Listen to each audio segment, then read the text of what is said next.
Hello gamers from around the world, this is Boxenberger, the video game enthusiast from Germany, and I would like to welcome you to today's episode of the World of Gaming, your number one podcast where we discuss everything that happens in the world of gaming. We talk about games, news, technology, and everything that excites us gamers. And it is an exciting time to be a gamer, Dutch, it is. How are you doing, man? Yeah, I'm doing very well. I am very looking forward to not only this show, but the next few weeks, which are going to be absolutely packed. Yes. And like you say, it's an exciting time. Showcase season, Boxy. It's showcase season. It's showcase season. It is. And man, we are going to be busy. We will be talking about that in a second, Dutch. Let me briefly tell you guys, I've advertised on Twitter in the thumbnail that Hargeet is going to join us, and he will, but he's got caught up in a work thing, and he'll be here in a few minutes. So he just said, you guys get started, and he jumps in as soon as he's available. So Huggy Jenny will arrive, our guest today will arrive in a few minutes, and we just get this show on the road. And Dutch, I need to do an incredible community member a favor. And I'm talking, of course, about Ben Kenobi. Some of you guys might know him from the streets of Twitter. He's the guy who always posts these incredible fan arts from all things Xbox, like logos. Aaron Greenberg usually has his, art as his Twitter handle and everything. And he's a fantastic guy, and he actually designed our logo here as well for the World of Gaming, because he is just an incredible guy. And he started his own YouTube channel and his own show, where he focuses on fan art and art in gaming, and our guest is here. There he is. Welcome. How are you doing, Hagit? Great, you made it. It's great to have you. Thank you. Yeah. We're doing good. Okay, hopefully, Mike, everything is okay. You sound fantastic on my end. Awesome. So great to have you on. I thought you need a few minutes longer. Yeah, it was just stand up. It went like 5 minutes, and now we're done. So. Oh, perfect, Nice. Perfect. That's cool. Great to have you, man. Let me get to you in a second, Hagit. I was just about to do Ben Kenobi a quick favor and let everyone know that he started his own podcast, and it's a little different than the podcasts around because he interviews with Tim Dog together all kinds of artists that do art in gaming. His show is called Fan Art, and I'm gonna throw something here up on screen real quick so you can know where to find him on YouTube, on Instagram, or Twitter, of course. And he's doing a big giveaway. You can get an Xbox Series S and or custom controllers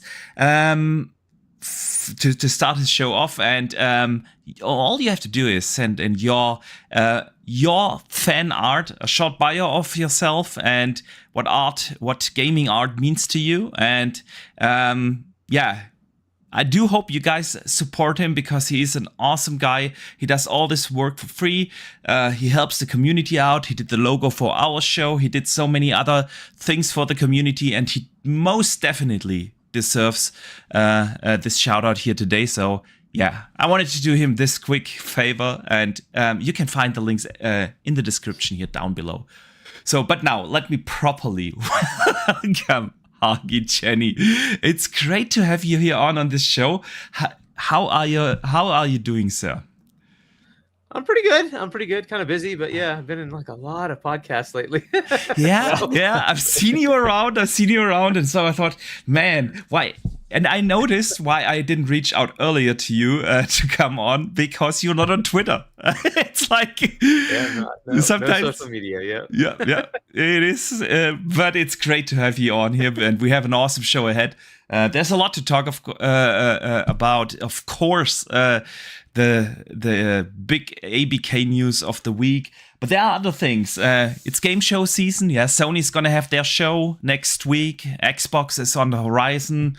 Then we have a couple of rumors going around. We have a couple of announcements of games today. Mortal Kombat 1, for instance, looked fantastic. We're gonna talk about all of that. But first, I need to catch up on some of the super chats already that came in before we start the show properly, Dutch.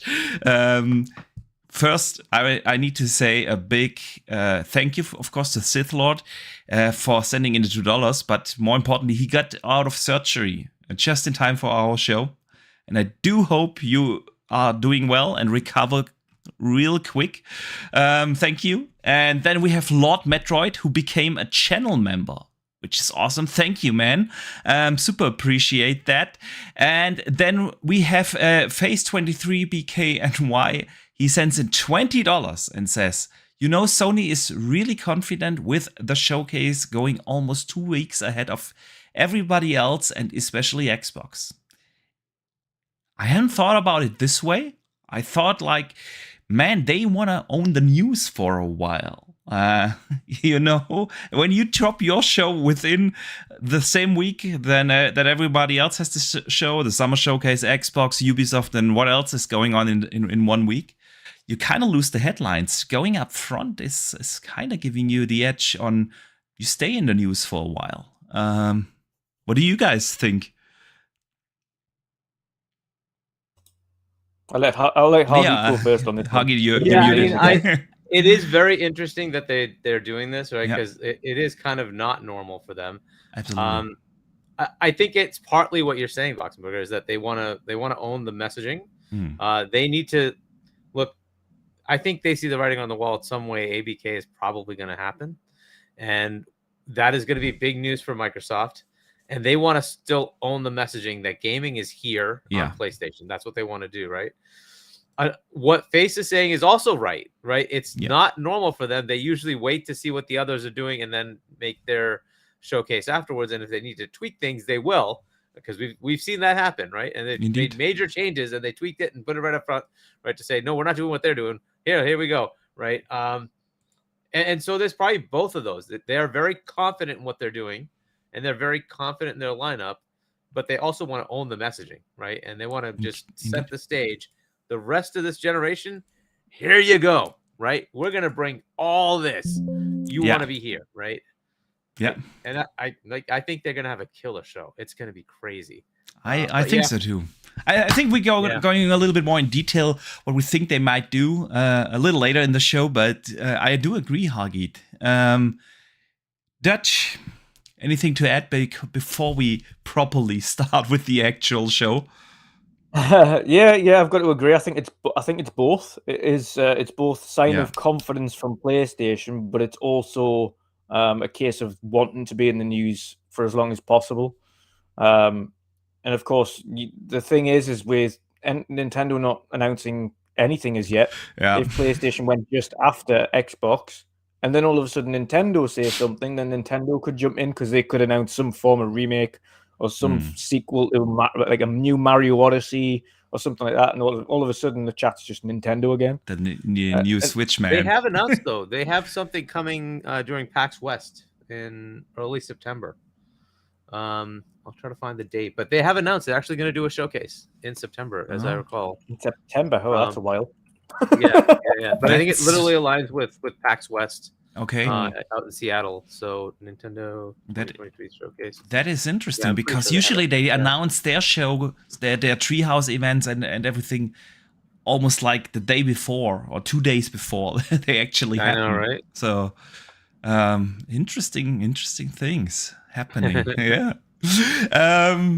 But yeah, first let me also welcome the more than 60 viewers we have already here in the chat. I see a lot of familiar names there. Shout out to you, and shout out, of course, to everyone who listens on the podcast services, on Spotify, on Apple Podcasts, Google Podcasts. We are now on Amazon as well, Dutch. We have only one subscriber on Amazon. So, but shout out to this guy. Got 4 on Amazon now. Woo! You have 4, man. Dude, you're killing it. You're killing it. So shout out to our one subscriber on Amazon podcasts. But yeah, guys, what have you been playing lately? What has kept you busy in gaming? For me, it's been Zelda Tears of the Kingdom. Of course. Yeah, and it's same for me. It's same for you. You know, I started that up, and you know, I've tried to like go back to some of the other things, but just work and whatnot. So the only times I get free time, I'm going back to Zelda. There's just so much to do in it. It's like you know what, Elden Ring, which kind of basically borrowed from Breath of the Wild, where you just go places and you're suddenly like, wait, what's over there? And you just start delving into it, and you spent like 10 minutes there. Like, and like I'm going to go to this temple, and then you're like, well, there's another one right there. And I'll just go to this one, and I'll go to that one. Like, it just keeps going and going. Right? It is, and you just keep learning more stuff. And so like I went to this one, and I just learned how to do this new thing. Okay, cool. Like it keeps going. It's great. The sense of exploration is different than like Ubisoft. I love Ubisoft games, right? But they do just kind of tell you, here's where you're gonna go, and you're gonna do that there. Here's where you're gonna go, and you're gonna do that there. Whereas here, it's like, just go. It's like, here it is. Go, whatever you see, if there's an interaction, you can go figure it out on your own. And making your own way to do it by building whatever you want, whatever way you want. They're not prescribing anything. Just go figure it out. It's just so nuts. It is so different. The physics in this game are insane. When you think about this, what you can do with every object, you can interact, you can move stuff around, glue stuff together, build new things. That's you can just amazing. Stick Korok to the top of trees and fire them out of things, and yeah. And Dutch, I said this to you yesterday. I think when the game really proves that gameplay is key. It really doesn't look technically very beautiful. It's not. It runs at 30 FPS, but I'm still having a blast because it's just a well-crafted game through and through. There are some things gameplay is king. Yeah, absolutely. There are some things that annoy me. I still don't like the breaking weapons. I don't like that I have to cook all the time and that Link is climbing so slow. So it's not perfect by any stretch of the means, but I'm just having fun. And Hagi, you described it perfectly. Like earlier, I was playing for 2 hours or so, and I was like, okay, now you just go to the next main mission. You go into the village of the Orni, and I was like, not even halfway there, and there was a temple there, and I discovered this, and I climbed that, and I discovered an entire new region, and did a few side quests, and I'm still not in the in the village that I wanted to go. So yeah, it is a fun game. I've been also playing Ravenlock, by the way. That's another one. That was pretty good. It's a short game. Yeah. I think I'm almost done. Probably 30 more minutes or so. Feels like it, but I do like it. It is it's perfect. Like in between two meetings at work, if you have 15-20 minutes, just jump on real quick, play a little, and then move on. It's a fun game. Absolutely. So, anything else that kept you guys busy? I was going to say I would have spoke about Ravenlock, but I finished that game the day it came out. So.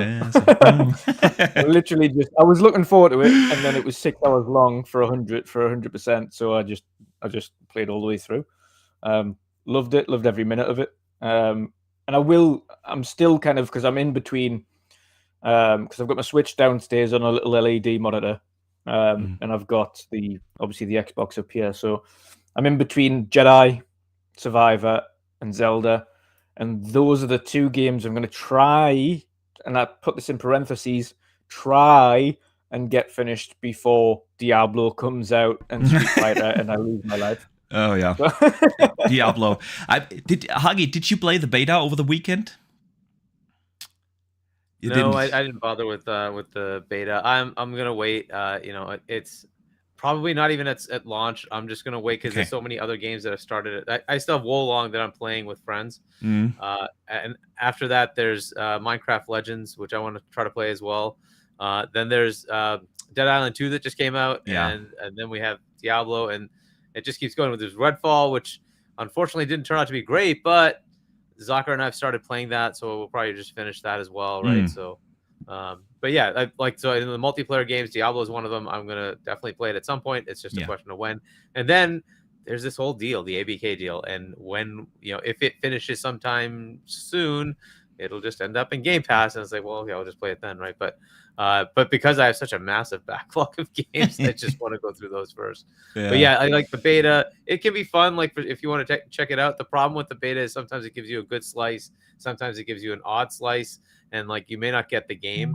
I've played some alphas and betas, and like it may give you the wrong idea of what the game is. You can just take Redfall for an example, right? All the people that went out and saw it, they played like a very small slice that was probably one of the more fun parts of the game, and got the wrong impression of what the game is, right? So it's like I'll just wait. I'll wait until the game comes out the way it's supposed to be. It looks like it's going to be great though, right? From everybody's descriptions of it, it looks like it's going to be another massive, 9, I mean, the beta was fantastic. Game, so the beta was incredible. Honestly, it was like the entire Act 1 that you can play through of the game, and it is everything I hope for. And I'm a huge Diablo fan. Diablo 3 is my second most played game on Xbox ever.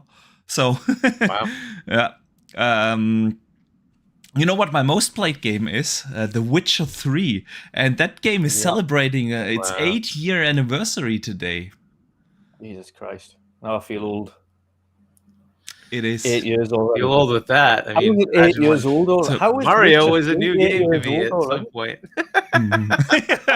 True that. So I'm gonna just because of the anniversary, I'm gonna throw some footage of my last next gen Witcher playthrough that I did on Xbox up here. How is it 8 years old already, Boxy? I don't know. I don't know. It is really, time flies. You know, my oldest son turned 7 over the weekend, and honestly, I was like, I can't remember as it was yesterday when I brought him home from the hospital, like this small, and now he's going to school. He's 7 years old. It's time flies, dude. Time flies.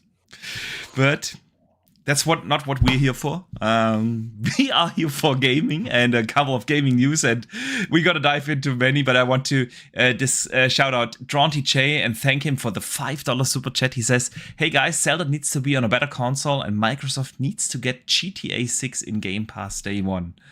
So we're gonna talk about GTA in just a second, TJ. But I do agree with the console. Man, it's time for a new Switch. It is. But rumors point towards 24, so we shall see. We shall see. But let's use that as a segue in the GTA discussion. I don't know if you have seen the news. Take-Two had their yearly earnings report, and they announced that they expect in their next fiscal year an incredible bump in their overall net revenue. They made 5.5 billion or expect to make 5.5 billion in this fiscal year, and in the next one, because of a big momentum delivery, whatever that is, more than $8 billion in revenue, and so the rumors are going crazy, of course, now. So what is it that they expect? I mean, there are only two games in that ballpark. One is GTA 6, and the other might be BioShock. That can boost the sales. It's Bully 2. Yeah. It's Bully 2. Yeah, I don't think BioShock that much. By the way, just putting it in perspective, 8 is where ABK is. Yes. Right? That puts them on par with that. That is huge. That's a lot. That's a lot of money. They also announced that GTA 5 sold 180 million copies. Holy crap. It's crazy, right? That is literally all PlayStation and Xbox players. All of them. Yeah, true. Yeah. All of them. That's nuts. That's nuts. Probably Obviously, some that's of them PC. twice. Yeah, that's nuts. Yeah. It's crazy, really. So, yeah, guys, do you think this is a possibility? So, the next fiscal year for them would run from April 24 to March 25. That within that window we see GTA 6 come to console. Hagi, what do you think? I mean, it's if they're saying it is, then yeah, I would expect it's probably time. What RDR2 was it 18? I 17? think so. 18? 18. Something like that. I think 18. 18 sounds about right. Red Dead Redemption 2 was no slouch either, actually. That did 54 million sales. Yeah. Which is also crazy. And it was 18. October 18. It was 18. Yeah. They didn't even see that as successful either, by the way. That's true. 50 million. Yeah, that's not successful. 54 million. Yeah. Sure. Did they get some lessons from Bobby Kotick? That's true. He only made 200 million. Come on. Come on, what is that? That is like peanuts over there. Yeah, it's crazy. But yeah, so like it's getting to about time, right? So it's 5-6 years. That seems like enough time to put out. Like this whole time scale has all changed though, right? Because it used to be like if you go back to 360, right? They had GTA 4, GTA 5, and RDR all in the same generation, right? Yes. That's not something they do anymore. Then we've had one game, RDR 2. And now we have like hopefully this will come, right? But so yeah, it's probably about time. So I wouldn't be surprised. I don't know if it's a end of year next year or if it's later, but it seems like it'll be end of year next year, right? So that's probably what they're shooting for. But yeah, and this is going to be a big announce. Whoever gets it, I don't see it as one of the logos on the Keighley thing, right? The Summer Game Fest. Yeah. So I'm guessing it's Sony, but it would be fantastic if it was Xbox. But it would be the push Xbox needs, I think. I 100% agree. This should be like the headliner right before Starfield's showcase. Here it is, GTA 6, right? But I just don't trust Xbox to do it. So, but I fully trust Jim Ryan. Imagine how much you'd have to pay though. Imagine how much they'd have to pay Take-Two for the marketing rights for that. I would imagine that would be an obscene amount of money. How much was what was the number? 180. Yeah, it's 100% worth it. It is. It is. If you can get that, you don't even have to get it in Game Pass day one. Just market it properly, like they do it with Diablo. Yeah, Diablo is the first time. Yeah, it is the very first time where I see an Xbox third-party marketing deal where they took the page right out of the playbook from Sony, where they make it look like this is an Xbox game. I told you that, Dutch. I was in Guardians 3 last week, and in the ad, and Germany usually never sees Xbox ads, and in the cinema there was Diablo, a trailer, and at the end of the trailer, played on Xbox. You know, it's just like, okay, exactly. And if they can pull that off with GTA, that would be huge. That would be huge. And people are actually speculating because Strauss Zelnick, the CEO of Take-Two, also talked about the ABK deal again, defending the deal. He said it's good for the industry, something like that, paraphrasing now. And so people start to speculate, okay, is Xbox and or Microsoft and Take-Two having a good relationship here with GTA around more or less around the corner? Who knows? I mean, they're buddy, but writing a check is always writing a check. And so the question is, will Phil write the check? Right? That's always the problem, right? Because they've been buddy. That's not really been an issue. It's just, does Microsoft write a check or not? And this is going to be a big check, but it's worth it. Yeah, it's so worth it. I agree.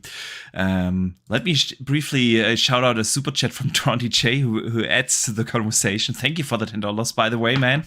Appreciate it. He says Take-Two last year reported that in their earning, as they are making an open world racing game that isn't announced, and he thinks it's Midnight Club because GTA 6 has been announced, just no date. Could be. I didn't know that they said that they would do an open world racing game. But it would make sense that then, if that's the case, that would be Midnight Club, because that's the only open world racer I think they have in their roster. Unless you two can think of something else from Take-Two. Nope. Could always be a new IP. You never know. Right? Yeah, you never know. That's true. Yeah.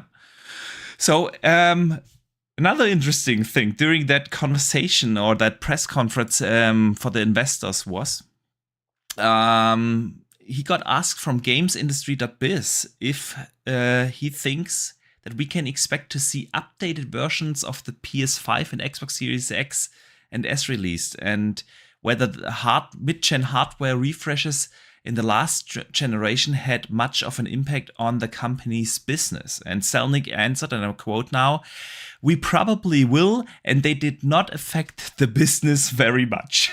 So basically he thinks mid-gen refresh consoles are happening, but they didn't at least boost their business. So what do you guys think? Mid-gen refresh consoles?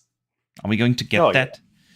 Yeah, absolutely. I don't know whether or not it's going to be. I think it's probably going to be another couple of years yet. I don't think it's going to be next year. Probably 25, maybe 26. I think the only reason I'm saying that is because of, I think the generation's been slightly elongated because of the delays to development on a lot of these IPs, which has pushed back a lot of the kind of time scales that they've had internally. So I think things have probably been pushed back a year or so.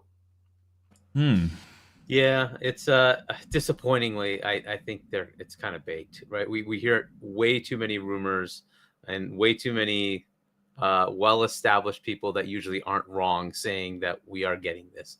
And we have rumors of the dev kits are already going out for PS5 Pro to the first party developers, and coming by the end of the year to third party developer. I at this point it's kind of baked. If PS5 Pro is coming, Microsoft, unfortunately, they have to respond. There's just no way out of it. So there's going to have to be a mid-gen for them as well. I don't like the idea because we haven't even taken advantage of the boxes we've got, right? and when something hums on these things, it's really good. And it's like, well, okay, why are we creating a mid-gen? What am I going to get with that? And like, I don't know. So I don't like the idea, but it's done. I think it's going to happen. I don't know the time frame. I think the rumor suggests that end of 24 for the PS5 Pro. Yeah. It probably puts the Xbox version a year behind because that's how it was last gen. I think that's what's going to happen. But disappointingly, I did not want a mid-gen. I think these boxes are plenty powerful enough, but it's coming. It just is. It's coming. I think so too. I think also that they will come. And I mean, the good thing about mid-gen refresh is that it's optional, right?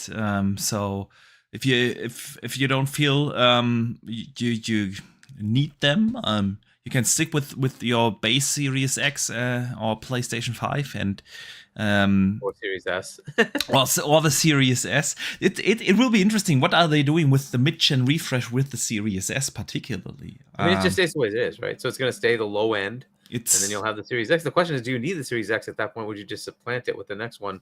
The real headache here is the development cycles have been so horrible, and most games have come out totally like busted, broken, and annoying on their potential performance on all the consoles, including PC. This just exacerbates that. Now you have 2 more SKUs to go deal with. I don't know, man. That just I hope games start coming out cleaner. And this just makes it like, no, forget it. This whole gen, you might as well wait 6 months to a year before the game is actually coming out, because the release date just means you got a beta. Yeah, it's just kind of how it feels. I totally agree. I said something similar a couple of weeks ago. If you just look at the major games that came out, Star Wars had issues. Everything came out with issues.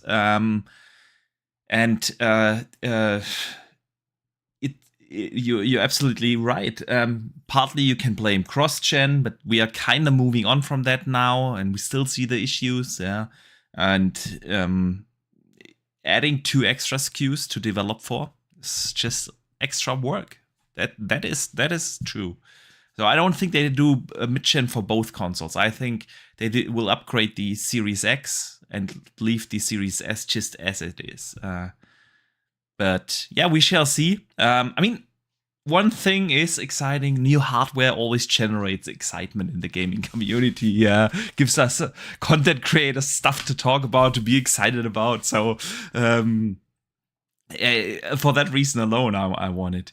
What I do want, if they do one, is that they move away from the 500 euro price point or 500 US dollar price point and really go out and make, okay, we are now doing a premium console. And I'm really talking here more in the like 800 to 1000 or something in that region. Yeah. And then make it really powerful. Specs, right? Because I was saying this has got to be like 20, 30, 40 T-flops because it has to be something significantly better, right?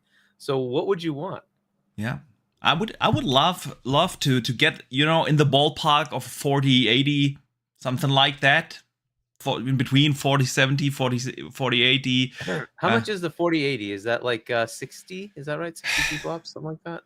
That's like, no, it's way more. It's somewhere close to 90, 88, 89. Is that 4090 is like 83, right? Is that not right? I'll look it up. Sorry, 4090. The 4090 is the one that is in the 80s, yes. Where's the 4080? I can't recall from the top of my head. Yeah. But somewhere in that ballpark. That would be awesome if they could go there. Right? Yeah. You know, really push it, and then of course leave that 500 euro dollar price point. You have the Series X. It's still a powerful console, and the mid-gen is really like a, you know, a powerful device. So yeah, that's what I would want from that. But Abdel in the chat says, Jim Ryan, are these guys paying 700 euros to scalper for a PS5? I can charge that myself. Yeah, that's the thing, right? That's why we need competition, guys. More than that, right? Those things were going for a lot of money. Those scalpers made a lot of money. They made. Oh yeah, indeed. Luckily, we have now both consoles more or less available in the stores, so you can get them now. But yeah, so how did we even end up there? From the press conference. Dutch, do you want to add on something to the mid-gen refresh console discussion? No, I think you're right though. When it comes to the Series S, I think they're going to leave that alone. I think if we do get a refresh for Xbox, it'll just be an improved Series X. I think it'll be the same for PlayStation. I don't think they'll have any more than one additional SKU. They'll just have the 5 Pro or something. Yeah. But yeah, I think that's the case, and obviously we should see the Switch 2 soon as well, hopefully. But that'll be like 3 years out of date anyway. So you think it's that long? No, I think the hardware you mean, right? I think the hardware is going to be 3 years. Oh no, okay, yeah. Gotcha. Gotcha. Yeah, that's right. But hey, luckily we get the Ally coming soon. Yeah. Do we pronounce actually? How do we pronounce it? Ellie or Ally? It's the Ally. The Ally. Ally. Yeah. All right. Yeah, I mean, I'm excited for that one. Turning 40 that month, so I'm gonna gift it to myself. Can't wait. But yeah, guys, today Mortal Kombat got announced properly. The first trailer, Mortal Kombat 1, like proper reboot of the series. It was announced for a September release. There will be a beta on consoles in August for Mortal Kombat 1. Did you guys get the chance to watch the trailer? I did, yeah, I did. I managed to watch it on my last break at work. Oh, sweet. Yeah, I've watched it. It's a good trailer, but there's no gameplay as yet, so I can't judge what it looks like or how it plays or what the gameplay is like or anything like that as yet, as much as I'd love to. But what you can say is it's a really good time for fighter fans because you've got 3 major fighting games out this year. Tekken, Mortal Kombat, Street Fighter. And they're all kind of out the way of each other as well, which is good, which means they give each other a little bit of breathing room to get kind of a little bit ahead of steam for themselves. I do agree. I mean, I'm wondering why they if the game comes out in like 4 months, why would you announce the game purely with CGI? I think I know. You think you know? Because there is a gameplay trailer coming up in one of these showcases soon. Probably. Yeah. That's true. Who do you think has the rights to it? I think WB is listed on the Keeleys. Yes, I was going to say I think Jeff. I don't think a singular platform. I think Jeff. I think so the Keeleys might have it. Yeah. But it could be one of the other two. We don't know. It wouldn't surprise me. Even Summer Game Fest have put a post up today saying can't wait to see gameplay. Yeah. Yeah. So I'm fully expecting Summer Game Fest to have the gameplay for that. Yeah. Yeah, it would make sense. Hopefully that's a good show. They've got like 40, I think. 40. Yeah. 40. Yeah, and it's an actual showcase this time. It's not like a row seats. Yeah. I'm gonna be right there, front row seats. I mean, the shows weren't that bad over the last years. There were just simply too much ads in the thing that took away from the pacing. But if you think about Call of Duty got the gameplay reveal at the Keeleys. We've seen Elden Ring at the Keeley show. So good. The Keeley shows have been pretty good. Yeah. They keep progressively getting better and better. And so yeah. I mean, this is basically E3 now. It is. So, yeah. You might as well, like, you'd expect to see a lot here. So I hope it's a smashing show. But so far, I mean, the Sony show is going to be ridiculously good too. So yeah, I do think so too. I agree. It depends, I think, and when we'll get into the Sony thing, it depends on how they balance the PSVR with the PlayStation 5 games. Oh god, yeah.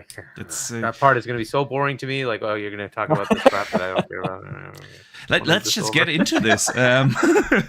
Since we are on the subject, let me just briefly take a note for the timestamps. But yeah, the show coming next Wednesday, Dutch, coincidentally in parallel to your podcast, so you will be doing a live reaction doing your regular podcast. So the Sony gods have blessed me with airing during podcast time. So yeah. So what do we all think this is going to be? What do we expect them to show? What do we think that they will announce, or how will they go out with this? Hagi, you said you think it's going to be massive. So what do you expect? Obviously, it's going to be a whole bunch of third-party money hat deals. I just can't. Like, you already hear about the Konami rumors, right? Metal Gear Solid. There's going to be many others. Yeah. Yep. They've announced that they have like 10 plus whatever games as a service games, right? Yeah. I'm guessing some of those will show up, right? At some point, we kind of need to start seeing them, right? So one of them is probably Factions. That's probably one that will show up because they kind of did something like Keeley's last year and said, hey, we got more to announce, but it'll be next year. Well, it's next year. So either they're going to do it at Keeley's, right? Because I think they are one of the logos for Keeley's as well. But this is their chance to do their own thing with it. So I expect that to kind of show up there. This seems like the reasonable time to start showcasing what Factions is. That's unless there's some development delays. There's a Bungie game that we know has been in the works. Yeah, the new IP. This would be a good time. Yeah, right. And this would be a good time to start, assuming it's ready, right? And you would assume that's another games as a service game, right? So that would be a good time to bring that out. Haven's been cooking for a while. Maybe it's time to bring Jade their Raymond. Game, what has she been cooking up? Yeah, right. And that's also multiplayer, I think, right? So, so I'm assuming those kind of things. We'll see. Like, this is probably more of a departure, and I don't know if people are going to like it or not, right? The Sony fan base is kind of used to like your God of Wars and your Uncharted's and stuff like that, and I think they're going to be pivoting to the games as a service thing, but they'll still have the other stuff, right? But you're going to have more focus on that because they want the revenue, right? And because of this, like the picture I have here, Call of Duty is going to be something that's going to be on their mind, right? So if that revenue stream is hindered in any way, they want to have where they're pivoting to, right? To say this is what replaces it. So I think that's going to be kind of there. I don't know if any of their other big games are ready, right? So if there's a Ghost of Tsushima thing coming, or a Uncharted or something like that, I believe that Naughty Dog is actually working on another IP. It wasn't fantasy. It's a new IP, and I'm trying to think of what the genre was, but it's not something like what they did before. So it's something new. So that could be interesting if they want to show it. I don't know if it's way too early to show that. But they have a bunch of studios. What is Bend working on? They were given the opportunity to do something new. Sucker Punch. Rumors. Yeah. So Sucker Punch, which is Ghost, right? So yeah. I don't know if they're ready for a new game, right? So it's about 3 years, right? Ghost of Tsushima came out in 2020. Yeah, 2020, yeah. So might be time to start showcasing something coming in a couple of years, right? Now look, this is going to be the one that like this is our gen, right? So that like they did in 2016, I think it was, right? Where they're like, here you go. This is why you're going to be on our platform, right? Yeah. And so this could be that knockout show where they're like, these are the games all of our studios are making, and this is why you want to be on PlayStation. And so it could be there's a Ghost of Tsushima 2. You know, they could go back to something else, right? Yeah. And so Sucker Punch will be bringing something else. We have the potential to see Wolverine. We already know Spider-Man 2 is coming. My guess would be that there's going to be a Spider-Man 2, state of play announced. Yeah. Right. But there will be a state of play, of course, right? That's when they'll actually go more in depth in the gameplay. But there'll probably be a mini trailer, maybe some gameplay. Absolutely. Releasing September, whatever. That's kind of our rumor mill, right? That it's September. So I'm guessing that'll be there. And then I just expect a whole bunch of third-party like mic drop moments, right? We got this game exclusive, this game exclusive, this game exclusive, this game exclusive. This yeah. And it would totally not surprise me to see GTA 6 on Sony's stage. Yeah. Because this is what they do, right? And so that's what I'm expecting. I mean, like, as far as like the knockout punch would be something that is a totally new Marvel IP, which again I'm hearing rumors that might be something that's coming as well, right? Here you go. Here's yet another one. Yes, another superhero. So Spider-Man ain't enough for you. Yeah. Wolverine not enough for you. Here's another one. yeah. That pop culture IP thing. Yeah, they do that. They go nuts with it. Exactly, right? On top of that, they could get the marketing rights for Wonder Woman and show that. Right. I totally forgot about Wonder Woman. Indeed. You just sit there and go like, okay, what's Xbox's answer? And it'll be nothing. And that's just been the thing. Like, they have Indiana Jones on the Microsoft side, and I don't know what that's going to be, but Indiana Jones does not match a Spider-Man. It just doesn't. And so they're just going to smash it with these things. So there's a whole bunch of first-party potential. They bought a few studios. What are they working on? And then what are we getting from the older studios? But yeah, and then like the third party deals, you just know they're gonna just drop mic drop after mic drop after mic drop. Like, okay, you just might as well expect it. That's kind of what I'm anticipating. I'd see that pivot to the games as a service. Of course, on top of that, there's PC releases. So I would expect to see some of the games that haven't yet made it to PC come over. I'm hoping they announce Horizon Forbidden West. Because I'm waiting to play that on PC. Yeah. I don't know if Ragnarok gets announced for PC. That it'll be a year in November, right? So maybe they say it's ready to go, or maybe they just wait and then it'll come next year. Yeah. But they have a bunch, right? So Ghost of Tsushima hasn't come yet. I don't think Last of Us 2 has come yet, and Ratchet and Clank, has that come yet? I don't think that's come yet. No, it's not on PC yet. Yeah. And then you have Horizon. I don't know if they're going to bring Gran Turismo. That might be something they bring over, but and then God of War Ragnarok. So all these are potentials, right? So that's what I'm looking at. I see a whole bunch of PC releases coming, and then some hopefully some pretty big announcements of their first parties, especially the new studios. And then like what was the one they bought? Blue Point? Is that the one that did the Demon Souls game? Blue Point, yeah. Yeah, and they've been working on something, and rumors are it might be Bloodborne remaster or something like that. Like that would be another big boom, right? Like would be for the fan base. It would be a massive announcement, but it is just the fact that Bloodborne wasn't that successful. Yeah.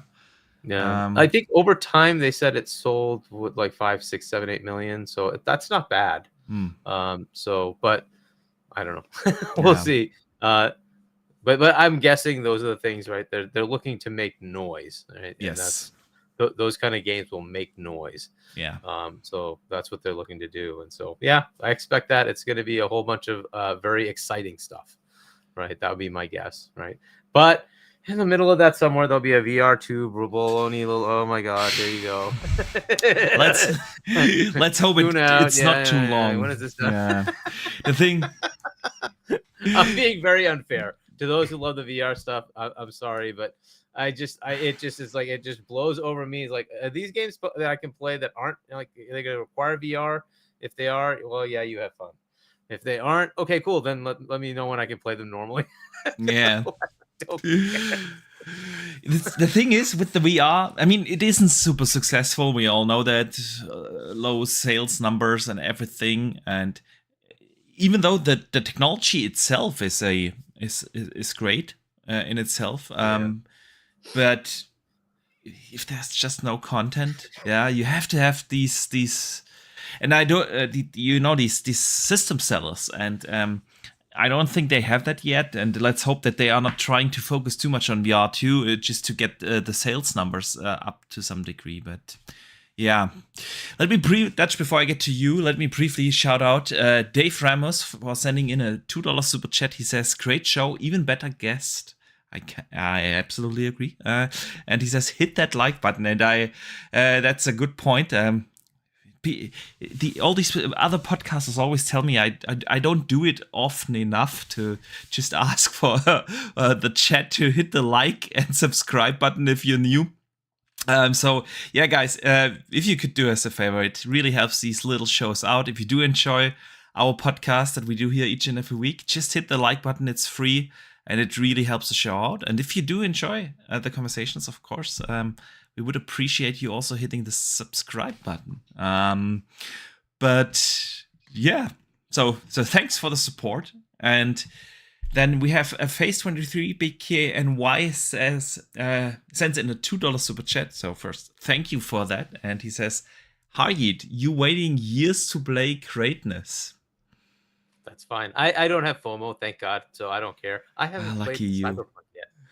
I have not you played have Cyberpunk not yet. Oof. I was waiting for all the patches, and now I'm very happy I didn't, because now it has path tracing on PC. That's where I'll be playing it with path tracing. Right, all the beta people who played it in beta mode, enjoy. I get to play it fully baked.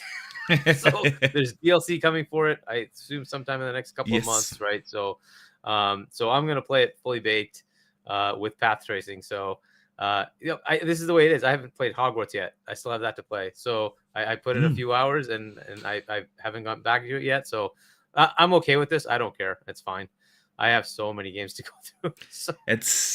That's what we all do. It's like Dead Island 2 is for me that game. I was just too busy when it came out. So, and then now I have Zelda and Diablo around the corner and Star Wars. I just finished that last week, and it's like I'm gonna get it eventually. I hear great things about it, but just didn't have the time to get around. And it's like we all have that, and that's a good thing. There is no expire. Games don't expire, There's no, you can play them whenever. And by the way, path tracing on Cyberpunk, I tried it on my 3080, and it looks fantastic. It's incredible. What you have not seen something like that in a video game. It's like the best looking thing I've seen in graphics. It's insane. Can't wait. Yeah. I have a 4090 hooked up to my 77-inch LG. Then you're in for a treat, because I had to dial down a little bit the resolution, of course, and turn on DLSS to at least get it into the frame rates where it's playable. But it does look amazing. So yeah. Drawn TJ sends in $5 and says Microsoft needs to partner with Asus and AMD to make upgradable versions of an Xbox Series X plug and play. Yeah, dude, that's what Dutch and I have been saying for a while. If I would be a console manufacturer, I would try everything to drop the APU thing, and go like same thing like on PC, and then you have like. You can upgrade graphic cards, you can upgrade CPUs, you can upgrade RAM, stuff like that. I don't see why this isn't possible in consoles. Maybe... I'd reverse it and say, why don't they take the console UI? They already own it. It's a Windows derivative, and put it on Windows and say, you know what? I can switch your Windows. Like the Rug Ally is going to come with a normal Windows like 11 desktop UI, which is abysmal for a console. Yes. And why not just give me, like, I can switch modes, and it's now Xbox UI, and it just works with a controller, because that's what you have, right? That would be so fantastic. And it's not far-fetched to do. They own it. It's them. Yes. It's their code. You can just copy paste over here and you're good to go, right? It was true. taken from Windows 8. That's how they made the UI for Xbox. Yeah, it's like the tile thing. Yeah. Just put it back. Right? So I want the reverse, because that way you can modularly do whatever you want with any PC, right? And build up however lower power, higher power you want. And because it's PC, everything is supposed to just work, and it generally does. It's just that UI. I have that desktop hooked up to a TV. You have to have a keyboard and mouse. There's just no way around it, and that part just sucks. Yeah. Right? Even just like the Xbox Party Chat is terrible with controller. Yeah. And it's like, what? Why? Why? You know how to do this? Like, why? So I agree. I'd say the reverse, because the whole point of the bespoke console is that the hardware is always locked. And so the development cycle is supposed to be easier to say, I know exactly what I can do with this, right? And I'm not dealing with multiple different varieties. But on PC, that's expected, right? Yeah. So but I would love to see these games are developed for PC anyway. So, and on so you have them, it would make them easy. You could drop basically the GDK. Right, you just have I mean, now it is, right? The same development kit for both. It's the same development kit for DirectX versus Xbox Series S or X. So yeah, there are definitely possibilities, but it would be nice to have like some sort of either PC gets more like a console experience or vice versa. Bring them closer together. I do agree, Hagid, that I don't get why Microsoft still keeps them so separate. While they still own both. They own Windows, and that's basically PC. Yeah, there is Linux, I know, but come on, be real. They own PC and the console. So yeah. But Dutch, what do you think about the Sony event? What can we expect? What are they going to do with it? For me, the only question mark is how they balance the PSVR stuff with the PlayStation 5 stuff.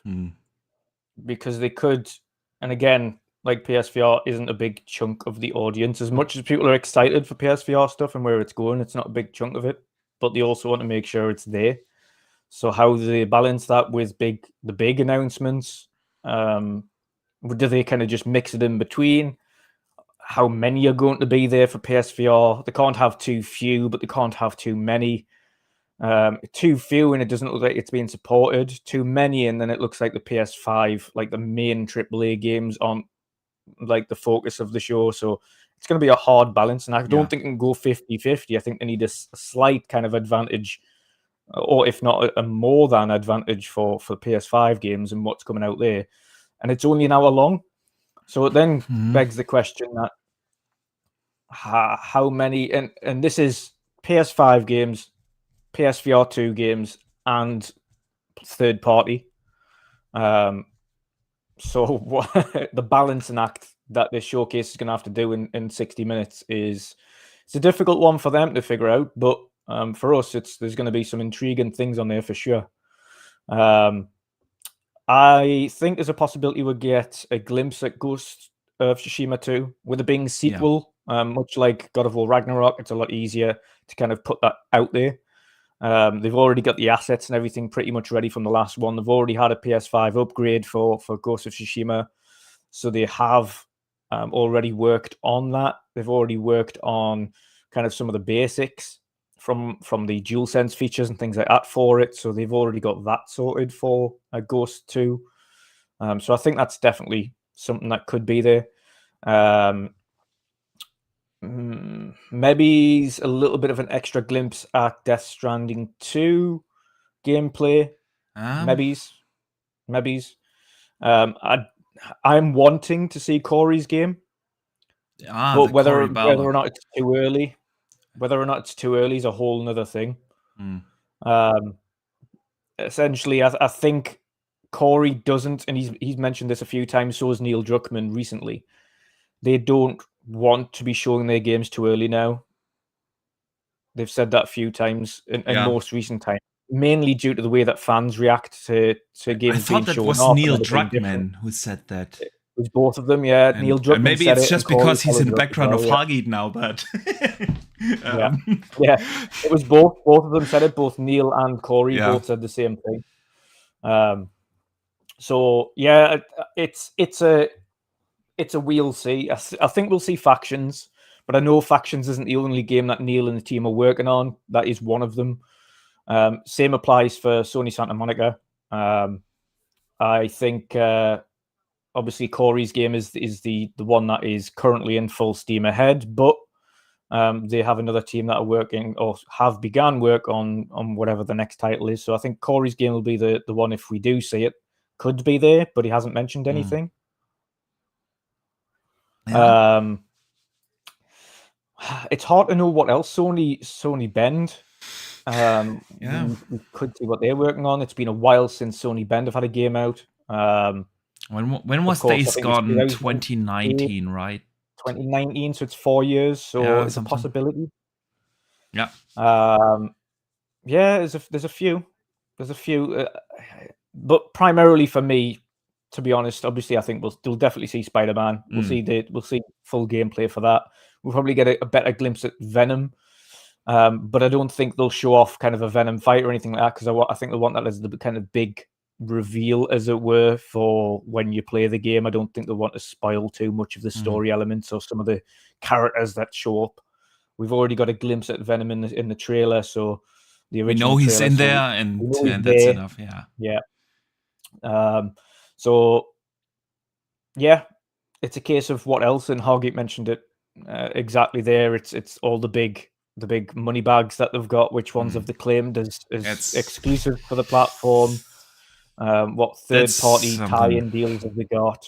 So yeah, I don't know. It's going to be very intriguing. I'm excited, and again, they've mentioned there's a lot of new IPs and a breadth of games being shown off for PlayStation 5. So certainly going to be interesting. And it's the one out of the two, out of both Xbox and PlayStation, it's the showcase that I'm most excited for, because it is I think it's the most that we'll see new IP. I think Xbox will show a lot of games we've been waiting to see, which is going to be awesome. Eventually getting to see games we know that are in development. And there's obviously going to be a couple surprises, but PlayStation is pretty much, we don't know. Other than Spider-Man and Wolverine, we don't know which is the big thing. And that's the weird thing, because when we look historically on PlayStation, they've always sold the PlayStation on promises. Like Hargeet said it earlier, it was 2015, 16 when they did this full blowout. They announced Death Stranding without having the engine for the game yet. Yeah, they announced God of War and Spider-Man and Ghost and Days Gone, and you knew, okay, if I'm gonna invest in PlayStation, I'm this generation, I'm gonna get all these games, and that's what Xbox did at the beginning of this gen. If you remember, in 2020 we got About, Fable, all these games teasered, and the year after 21 they added with Outer Worlds 2 and everything, and in between. Of course, Hellblade and Perfect Dark at the Game Awards, and we have this roadmap for Xbox, where we know, okay, if I'm gonna buy an Xbox Series X this gen, I'm gonna play all these games, and it's so weird that we don't know anything outside of Insomniac from PlayStation. Ideally, as well, what I want to see is SOCOM would be cool if we see Resistance. Make a comeback, both of those. I think Resistance would do very well as a potential games as a service kind of Destiny type thing, with it being kind of aliens and stuff like that. So that would be a good one. Whereas SOCOM would be a good kind of a Call of Duty, should we say? Yeah. SOCOM is essentially kind of Navy SEALs and Marines and things like that. So yeah, you'd absolutely be ideal for that kind of scenario for them. Yeah. So that would be their first-person shooter, and potentially Resistance be their kind of third or first-person kind of live service game. Those are ideals. Those are kind of wishes for the showcase. Whether or not we see any of them, we'll see. But those are wishes for the showcase for sure. Definitely SOCOM or Resistance coming back. Yeah, I think you two covered pretty much what I would love to see. They have so many studios that they could see. I think the interesting part really is, how are they going to play this? Because they didn't have a showcase last year. And I still think mainly because they didn't need to. They knew Xbox didn't have anything in terms of games. They had the games, so they didn't need that, excitement or a marketing push of such a showcase. Now this year is entirely different. Yeah, Xbox has games coming. Starfield is coming. Forza is coming. Stalker 2 is coming. So Xbox has some games, and on the PlayStation side, we only know about Spider-Man. Then they have, of course, like the money-headed deals of Final Fantasy 16 and things like that. But it's different this year. This year, Xbox is hopefully starting to finally put up a fight against PlayStation, because last year they didn't really need it. PlayStation was just with Horizon and God of War and those games and Gran Turismo. They didn't need the showcase. This year it's different, and so I wonder what they will do. Will they play it safe, and just announce a few things and keep some game announcements for the next years to get excitement there as well? Or are they really going guns blazing, lay out the roadmap for the entire gen? So it'll be interesting to see how they will play this. But I do agree with Hargit. I think we will see a lot of third-party deals as well, because game development cycles are longer.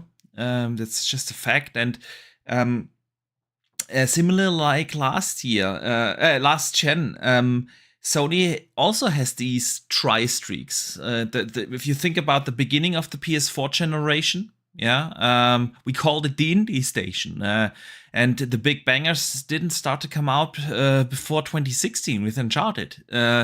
After that, they were on a roll. And what did they do? They bridged the gaps with third-party deals, and I think we will see those for the next 1 or 2 years, because there is just this gap in with the extra long development times, and of course the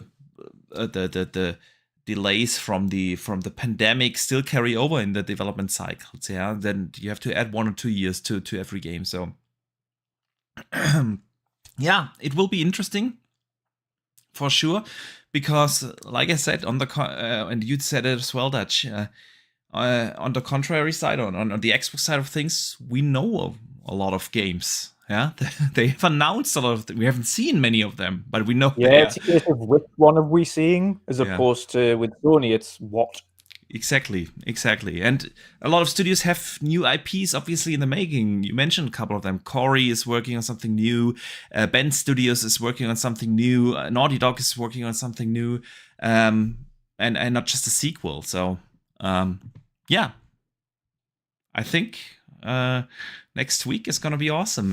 Games show season is always exciting. It's always exciting. And so let me take that as the opportunity, Dutch, to make a little advertisement here. Of course, you guys know, if you do listen to us, we always like to talk about all the game shows. And this year we are going to do it in a very special way. Over on Dutch's channel, all the shows, the Xbox Showcase, the extended Xbox Showcase, the Ubisoft show and everything, you will do on your channel a live reaction to the chat. To the show, sorry. And right after the shows, we come over to this channel to break everything down. So I'm gonna throw the programming up. A little better than that as well for those tuning into this to our channel.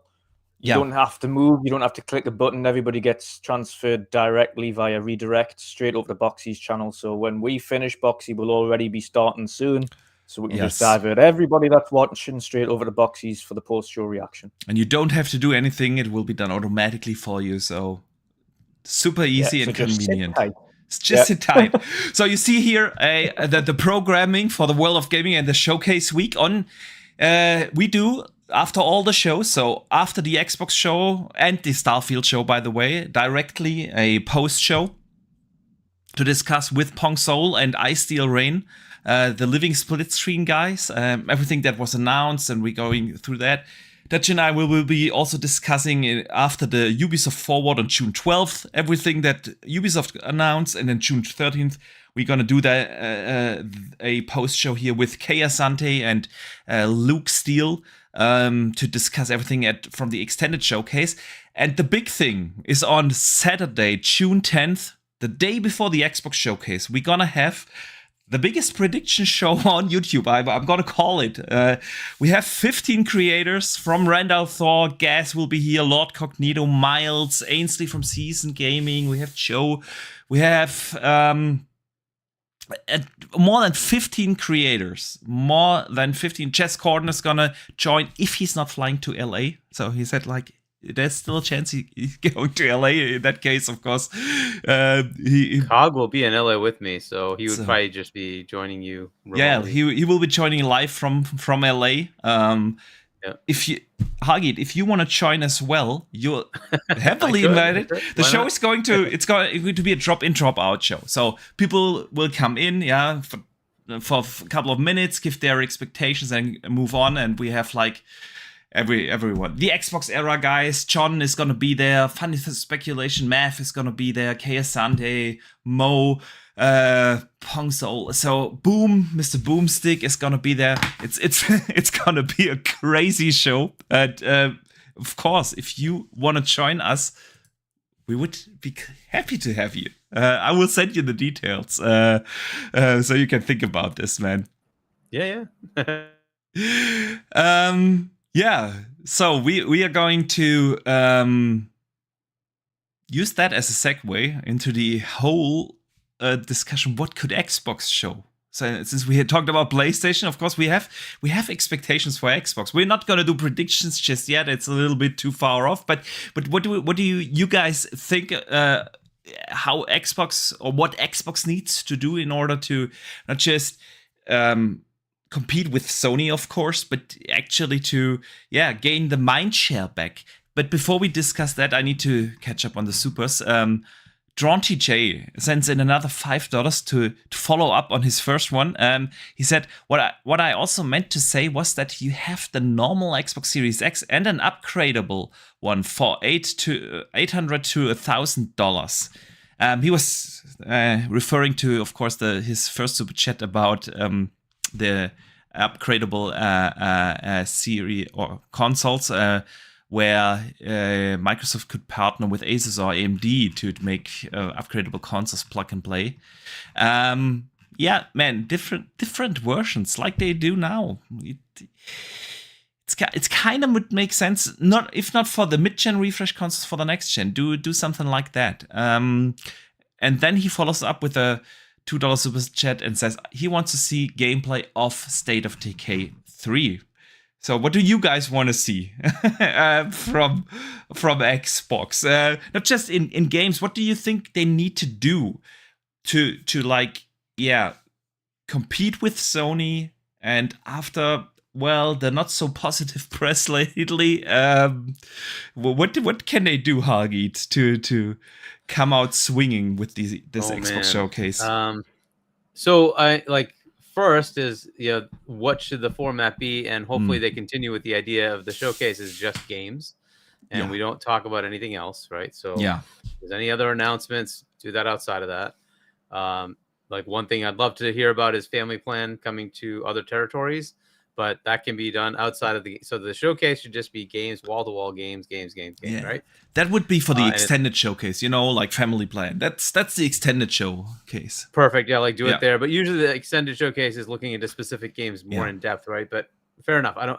But what I want from this showcase is just games, right? So certainly they did not meet the commitment that they put out last year. They need to kind of get those games on some sort of a release cadence that we can understand, right? So, we still haven't heard when Forza Motorsport's coming out. At this point, my assumption is we'll find out at the showcase. If we don't find out at the showcase, I'm going to be kind of like, is this game ever coming? What's going on, right? Yeah. Why you're saying now you don't know for the next year if it's coming out? Like, you got to have something, right? So, I can forgive things like Stalker 2. There's obviously a geopolitical headache. I think there, if one developer has an excuse for delaying a game, it's them, excuse, right? So we'll just forgive them. It comes. But like that was one of the ones. Starfield missed the date, but at least we have a release date and we have a whole showcase for it. That's awesome. Yeah. I need, like we've been saying, like I need to have more than that because this was last year's stuff, right? I still don't. What were you expecting to come out this year with? Nothing, because that's just not good enough. Yes, Hi-Fi Rush came out. That was awesome, and it was great. It's a good game, rated well, very polished, which is also weird, right? Most games come out, with bugs and very polished, flawless, really good. So awesome, but that's not enough. I'm sorry, you need to give me a AAA game. So what else is coming out? So I'm expecting something like a Hellblade or Avowed. Needs to come out this year. It needs to come out this year. Yeah. I want to see things like Indiana Jones, and I don't want to hear that it might be coming out the platform. No. I want to see Xbox exclusive Indiana Jones coming out, Xbox exclusive, and when, right? If they're gonna show it, and Xbox exclusive, kind of get to that point. Wait for a third time just to make sure everybody knows. yeah. Like I'm just it's like I don't want to hear how things are shared with everybody and kumbaya. I'm kind of done with kumbaya at this point because Sony doesn't play kumbaya, right? Neither, to be fair, does Nintendo. Microsoft saying you can have all of our stuff, right? Well, what Nintendo stuff is coming over to Xbox? Nothing. Why, right? So look, I want to kind of see some like more aggressive moves, right? So go get GTA 6. If you could end your show with that, that would be awesome, right? Get me something like that. Yeah. It's table stakes to show me the stuff that's coming to Game Pass because that's what you would get, right? And GTA 6 ain't coming to Game Pass. So I want those games beyond that, right? I want it to look Diablo, for instance. Mm-hmm. You could say, well, they did that deal before they knew they were buying ABK. I don't know if that's true or not, but that wasn't something that was coming to Game Pass, and they got the marketing for that, and that's pretty good. It's semi-big, but it's not something like Hogwarts. It's I want something like that. GTA, Call of Duty, these are massive, right? Yeah. So certainly buying ABK, if that were to somehow complete magically, I don't know if that's going to possibly be a thing, but if that were to somehow complete before the show, oh my God, it would be huge. But that I put that at like 2% that's a possibility. That's very unlikely, right? But and so next year, the year after, whenever this thing is actually done, that will obviously help them a lot. But for now, I'm expecting table stakes. You tell me the first party stuff, all that stuff you announced in 2020 when we had all those games that are coming. Yeah. It's time to show like what's happening with these things. Yeah. Right. So I'm kind of expecting like the gameplay trailer, right? They usually have like a couple of years ahead of time. Here's what we're doing with this. And then a year ahead of time or within that range, here's when it's coming out. Here's some more extended gameplay, right? So I think we're in that range for some of those games to say, show me. I want to see what Fable is actually, right? I want to see what Avowed is actually. Right. And hopefully these are coming out soon. Right. But I don't know. Perfect Dark. What is this game? Right. Yes. All we have is a teaser trailer. Well, you've been working on it since 2018, 19? 18. Yeah. They found the studio in 18. Something? Yeah. Right. Can I get something? Right. So it's time. Those are table stakes. You just got to do that. Right. You've already shown these things. Yeah. You haven't told us what the hell the games are. What is it? Right. Show me. Like, was it Dron who said he wanted State of Decay 3? Again, that was another one that was showed. What is this game, right? I don't know what have announced 2020. Yeah. Right. What's going on, right? Yeah. And then I expect to see some new stuff, right? What's going on with id? Are they working on something new? Where are they? Right. Right. So, it could be, and that'd be an awesome announcement. Like bring it up, right? Let's go, right? And then I want to see those third-party deals. I want to see something big, right? So if GTA 6, that would be massive. And I'll forgive nothing else, fine. But at least that, if not that, then I want to go get like a Wonder Woman. I want to get something that's going to resonate with people that like is a recognized thing, right? Wolong is nice, but it's not driving anything. It's just not, right? That's cool that you got that in Game Pass. I played it. I'm still good. But it only speaks to a certain audience, more in the hardcore gaming space, and it's it ain't bringing players to your system. Yes, it's not a system seller. It's like you need the system sellers.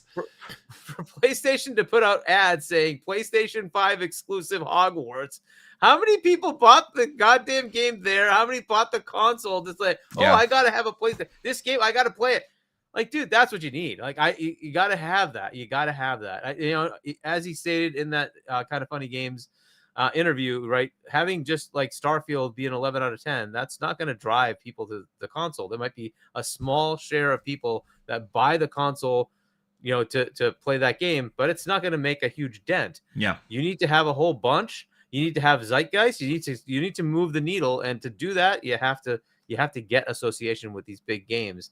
And so that's what I want to see. I don't have any expectation to see it though. I just don't. They don't usually do it, so we'll see. That would be the thing. I want to see it like end GTA 6 announced on the Xbox stage. That would be fantastic, right? But I don't know that I'd see it. Like the last thing, I keep saying this in all the podcasts, the last thing I remember from their stage was Keanu Reeves walking out on stage. Yes. That moment was so awesome. Goosebump moment. It's too bad that game didn't land at launch. It's good now, right? But it didn't land at launch.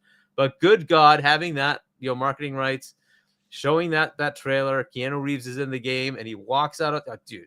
That was so killer. That was such a killer association. And unfortunately the game didn't land. But but that's what I'm looking for. Obviously, table stakes, they got to show their first party stuff.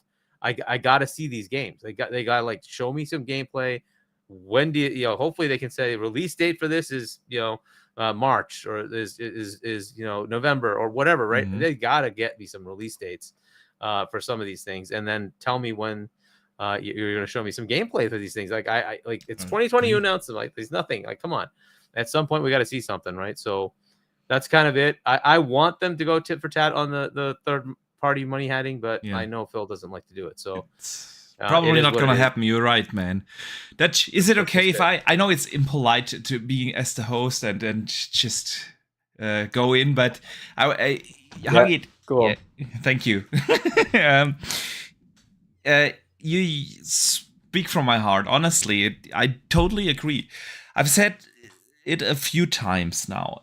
Xbox under-delivered for so long. It's time to over-deliver. It is not good enough to have an okay show. They have to gain back the mind share of the community. They started this gen.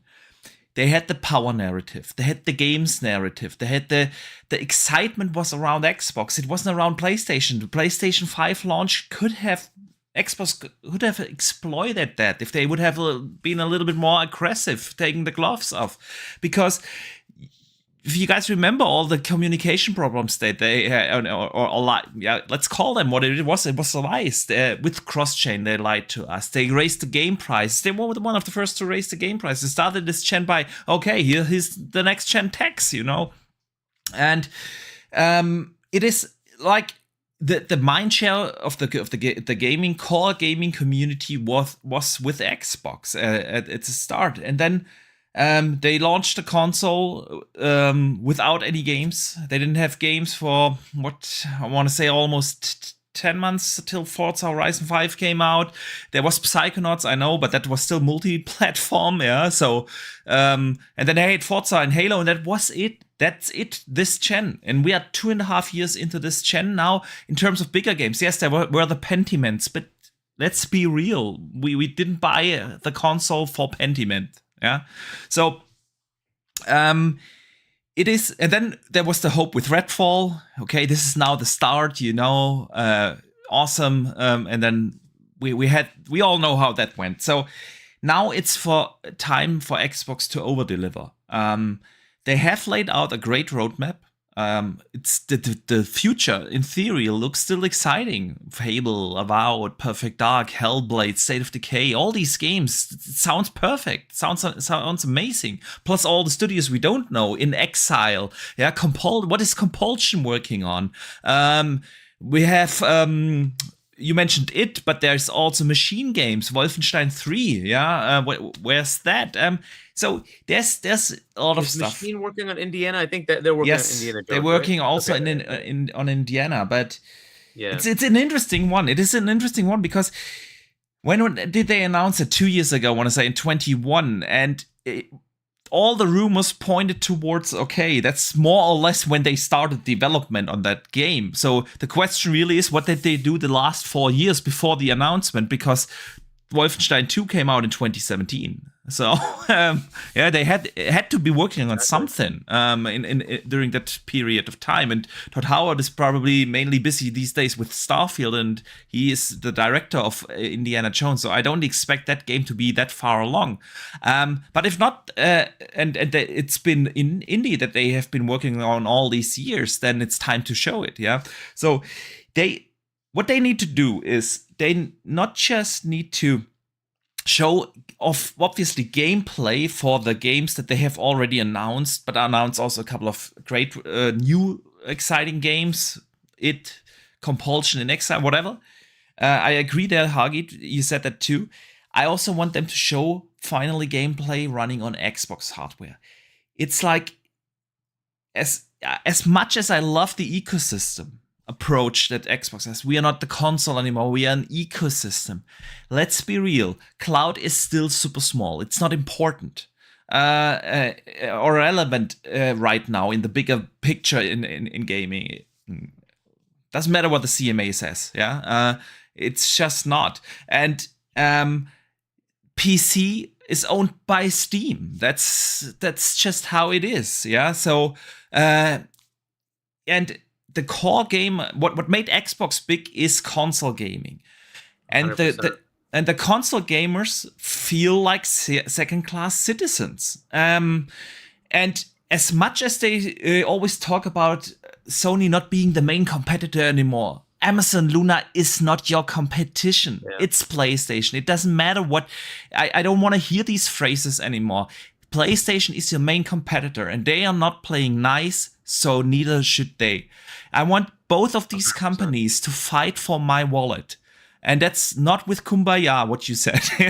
You don't do that with the Kumbaya approach. It's time for Xbox to take the gloves off and go out and make the console gamers again feel like we are the premium customers. We pay for on the online experience, which I don't do on PC. Yeah, I pay for all that stuff extra, and then I want to be treated extra special. I want to feel that way, and so they need to find that sweet spot there, and that's one thing you could do is show games running on console hardware.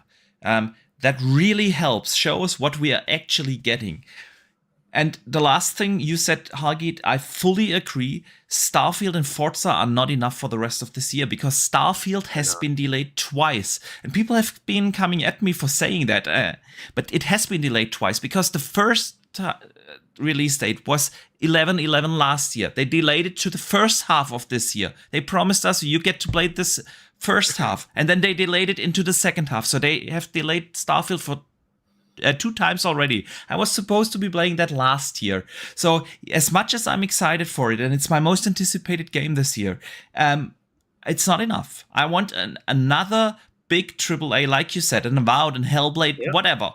Have something. Something. Exactly. And because Forza is going to be cool, no doubt. And everyone who subscribes to Game Pass will download it, play it, 3 races, and then move on. They will report to 10 million players within the first week. But that's the thing. It's a racer, and there is a big community for it. I know people are excited for it, but what Xbox needs is relatable games. They need story-driven games. They need something to identify with. They need a mascot again. Senua could be that. Senua could be that game, yeah, where people get related to. We don't get related to cars. I know in Korea people marry cars, but it's not happening. It's not what we are excited for. Yeah, I want Xbox to bring out those games that they promised. A Fable, an Avowed. I want to have these great worlds that I can immerse myself in, and I don't want to have Forza. I do want to have Forza, but you guys know what I mean. So it's not enough to release those 2 games for the rest of the year. And yes, it might be a little... Or my expectations are really high. That is the case, but that is what's happening if you do not deliver for so long. So, there's. I'm going to ask you a question as far as the on Xbox, as far as what they're playing, right? Would you just want I think it should just be all of it. I don't want to even see PC gameplay. Don't show me anything. Just Yeah. Series X. What do you think? Do you think that should just be the standard? Yeah, I think this. I absolutely agree. I think this showcase they need to just bin off showing anything on Yes. PC. We know Yeah. PC is going to look great. All Xbox games outside of even Redfall, all Xbox games run perfectly. They are unbelievably optimized on PC. Yes. Always have been, always will be. So I don't need to see it on PC. It's going to be good.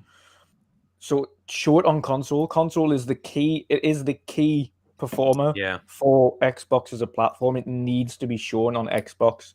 I know you want it to be shown in its best light, and realistically, the best light will always be PC. But you need to show the console gamers what they're getting, because realistically, the PC gamers aren't tuning into Xbox Game Show to look out for PC games. They're looking for Xbox games on Xbox. And anybody else from the outside is looking for what they can play on Xbox, not what it looks like on PC, to then not look like it, because that's disingenuous. And Phil himself has said as much. It's disingenuous the way that they have portrayed some of these games looking and performing when they haven't been shown on Xbox. They've been shown on PC, and they've kind of just ignored that and just put it out as if it's on Xbox, but it's not.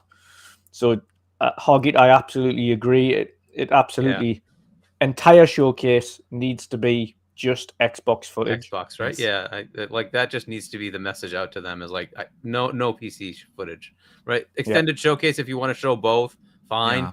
But like, and I understand CGI trailers that come out to showcase the game, to just announce the game, fine, whatever. But because we expect it's not going to look like that, right? So, but when it's coming to gameplay, 100%, it's got to be Series X. Don't show me anything else. Just Series X, right? It's got to be that. And but if yeah, not, in third parties, I guess transparent. you can forgive it because we don't know. But because there might be contractual things there. But your first party nine stuff, times out, I was going to say 9 times out of 10, no third party show console footage. Because they like the likes of Ubisoft and things like that. They're not going to show you PC footage of Assassin's Creed. Because what's the point? That's not their kind of core audience. Their core audience. Console. Yeah, that's true. Speaking of Ubisoft, I so want them to go get Splinter Cell as an exclusive. They should just get that. Oh yeah, the remake. That would be cool. Yeah. Actually, Ubisoft has a couple of games that Xbox could get. They also work on a Star Wars game. Yeah, we know that. Avatar. And that's what Xbox is lacking. It's this pop culture IP, the superheroes, the Star Wars, something like that. They need that in their roster. And I know Phil doesn't like these third-party deals where he doesn't have control over the IP itself. But I think we all agree, having a Hogwarts and having a Spider-Man and a Wolverine and things like that attached to your console is definitely helpful. I mean, taking that to the next level, like you were saying, you pay for gold, right? Yeah. If they, before the showcase, announced something awesome like, we're dropping like gold is being finished. It's finished. Ultimate tier now includes Ubisoft Plus. Yes. Could you imagine that announcement? Because now you got all those. You get Splinter Cell day and date. Yes. You get Avatar day and date. That's huge. Yeah. That's huge. Absolutely. They can pull that off. I don't know if they have like a contract lock with Sony because they have the Ubisoft Plus Classics or whatever they call it, right? As part of PlayStation Plus. So I don't know if it's locked to them or not, but if they could pull that off, oh my God. That would be so huge. So let me read a super chat from Phrase23BKNY. Thank you, man. He sends in $20 and says, since Microsoft is selling games on their Xbox and PC, it is okay to only show UPC footage. No. I don't think so. I think that the problem is how many PC gamers have PCs that will make the game look like they show it off on PC? And that's another problem. You're totally right, because not everybody has a 4090. Not everybody has a 3080. There's a lot of 2060s, 2070s. Yeah. There's a lot of still 1080s and 1065s. That's just the way it is, right? 1650, sorry. That's just the way it is. Like, you have to accept that the majority of players are not going to see it that way. But the console player can be guaranteed this is what it's going to look like, right? Yeah. It's got to be console. They got to show console. And I think it is also more or less representative on the average PC. Yeah. And everyone knows that every game you show running on the Series X will look better on your 4090 if you have one. So Yeah. that's of course, but again, for me, it is like I love that I don't have to buy the game separately on PC and console. I can go back and forth, have the cross save and everything. I love this approach. That's one of the reasons I'm so invested in the Xbox ecosystem, because I have that opportunity. So don't get me wrong, I do love it, but Xbox started as a console, and you have to treat the console customer as the first class customer. That's just what I think they need to do. So yeah, the Xbox showcase. It's gonna be interesting. 3 weeks, and then we know more. And again, we definitely gonna have many shows here to discuss this. But Hagi, you already said the chances are really, really, really small that ABK is going to be announced. I think that was their big plan. They all hoped, okay, by the time of June, we have the deal is through, and we can then announce a couple of things. All Call of Duty's coming to Game Pass and things like that. Diablo, of course. So that's probably not gonna happen.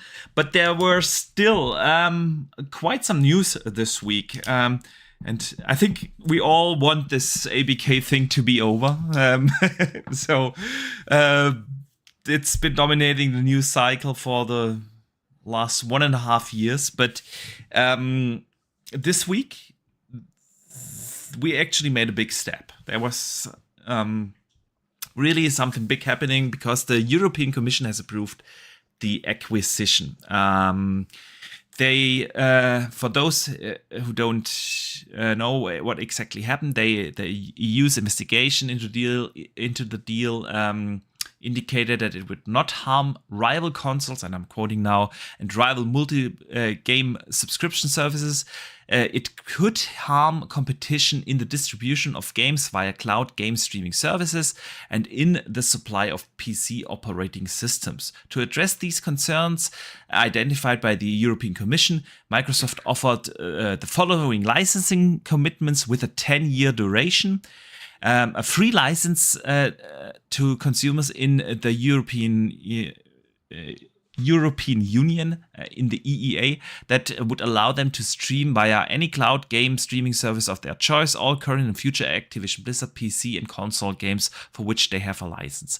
A corresponding free license to cloud game streaming services providers to allow EEA-based gamers to stream any Activision Blizzard PC and console games. So with that, they approved the deal. Brad Smith added to this that the European Commission has required Microsoft to license popular ABK games automatically to competing cloud gaming services. This will apply globally and not just in the EEA, and will empower millions of consumers worldwide to play these games on any device they choose. And Bobby Kotick says, we have deep roots in Europe. Our company was founded in France. Candy Crush, one of our most successful franchises, was created in Sweden, and the senior leadership of our company comes from across the EU, including Austria, Germany, and Sweden. We intend to meaningfully expand our investment and workforce throughout the EU. I felt like that was a sidekick to the CMA, because in of course, the UK, this is now a discussion of, is the UK attractive for businesses? So, guys, I want to hear your thoughts, of course. The EU approved the deal, obviously saying, okay, yes, there could be cloud issues, but with the remedies proposed by Microsoft, they don't have any concerns. Microsoft is going to pay for an independent company to oversee these remedies. That was one thing that the CMA was afraid of, because they've seen the same concerns and they were like, okay, but at least that's how I understood it. Okay, if we accept these remedies, we have to monitor those, that they actually do that thing, those things, and that for the next 10 years. So we are a little bit too lazy to do that, so we're just going to block it. That's how it came across. And so what do you guys make of this? Hagit, do you think this is now the right step in the direction that this deal will actually go through? Because they are going to appeal it, of course, in the UK. And so what do you think? Wow, did this create a whole bunch of mess for the UK, right? Oh, yeah. Look, so, you have to now look at this from an overall business perspective first, right? And say, you did this to a tech company who is not the leader in any stretch. There's no way you could say they're the leader, right? Especially in the UK or even in the EU. Well, PlayStation is far ahead of them, right? It's not close, right? You could say even Nintendo is leagues ahead of them, right? They're dead last, right? And so you say, okay, fine. This competitor is now saying, hey, we want to try to compete, right? And how are they going to do that? Well, make little games. Well, they tried that already. That doesn't work. Make highly rated games. They tried that. That doesn't work. What do you need to do? Make splashes. You need to make splashes. That's what they're trying to do, right? And say, fine, we'll go spend $70 billion, buy 3 publishers. 2 of them give us totally different areas, PC and mobile. But one of them gives us one of the big zeitgeist games, Call of Duty, right? And that'll hopefully bring mind share, right? That people say, okay, Xbox isn't useless. They have this, right? So fine, they're trying to do that. Yeah. Well, the EU rightly says, okay, cool. There is this potential over here. But if you just say, okay, we'll happily just put our games on anybody else who's trying to make the cloud work, we'll handle that. Fine. Okay. I still think the cloud gaming thing is an entire waste of time, but put that aside. The as you mentioned, the CMA does not like behavioral remedies, and I think Luke Steele has said the same thing. They don't like to deal with hanging, on something that they have to go check all the time, and they don't like it. Fair enough, but this is a problem for them because this is going to happen more and more. And companies around the world that are trying to invest, look, Brexit happened, good, bad, or indifferent. They now have to deal with the fact that they're not part of the EEA. And they have to now make establishments with every other country. They still don't have a trade agreement with the U.S., right? So they still have to make that happen and say, well, what is our incentive to have an agreement with you if you're going to behave like this when 2 American companies are trying to merge, right? So the headache they've created politically is obviously something beyond the norms, right? That's why you have Parliament coming in and saying, what are you doing? The Prime Minister coming in and saying, what are you doing? The finance is the finance secretary. I can't remember the position, but they came in. What are you doing? Right. So it obviously is a problem for them. Right. Now, I don't know if that changes their mind. I don't know if it will or won't. If the cat will come in and do anything about it, I don't know. Right. Satya Nadella coming out and saying, with the question from CNBC, that is there a world in which the UK is not part of your equation? Obviously, this is in the gaming world. They can't potentially pull out Microsoft from the UK. That would just devastate the entire world's economy. It's a stupid idea, right? Because international companies need to have the UK still run Windows, still run Windows Server. It's a stupid. They have to be. There's just no way around that, right? So we're not talking that. It's just gaming, and he didn't say no. Right, that tells you something, right? He didn't say no, right? They are going to put anything on the table, right? Because the UK, like every other market outside the US, Xbox just doesn't have a lot there, right? And so their losses are just not that high. They're like, fine, rather than totally eliminate our mobile stretch that we're trying to get into, trying to get into the PC market, which is where Game Pass is growing. You're saying no, we can't do that. They're like, oh well, we'll just escape this area and we'll go do it separately. I find that very annoying, right? Because I'd rather they keep the UK. Why eliminate that market? It hurts those players. That's a stupid thing, right? But that government has already done this. Now, here's the problem. Even if the UK comes in with the government coming in and saying, hey, we're going to approve the deal outside of the CMA, or we're going to force the CMA to do it, or the cat will do it, the damage is done, right? They've already decided to do this. The damage is done. The hesitation companies will have is already there, right? So I see 2 options. The UK government, and these are extreme options, but the UK government could say we're going to change the way the CMA works so that there are more checks and balances. That's one option. The other option, I think the easier option, is say for M&A, the CMA doesn't have to do that. We already had an entanglement with the EEA, and we could just say, you know what, let's just turn that back on. Because the EC process, annoying as it might be, has a bunch of checks and balances. So why not just leverage that? They cover so much of the European Union or the European territory anyway. Why not just keep that? The stuff is still there. They just like dissolved themselves from it with Brexit. It's like you could just turn that back on and say, we'll just accept what the EU does, because they're willing to deal with behavioral remedies, right? Because they have to deal with it, all sorts of them. So like, fine, we'll handle that. That's fine. And so that the UK is off the hook, right? And you can just say, you know what? We're open for business. We don't have the problem. It's Brussels. Go talk to Belgium, to EU. We don't want to get involved, right? So that eliminates their headache, and they suddenly become fine, right?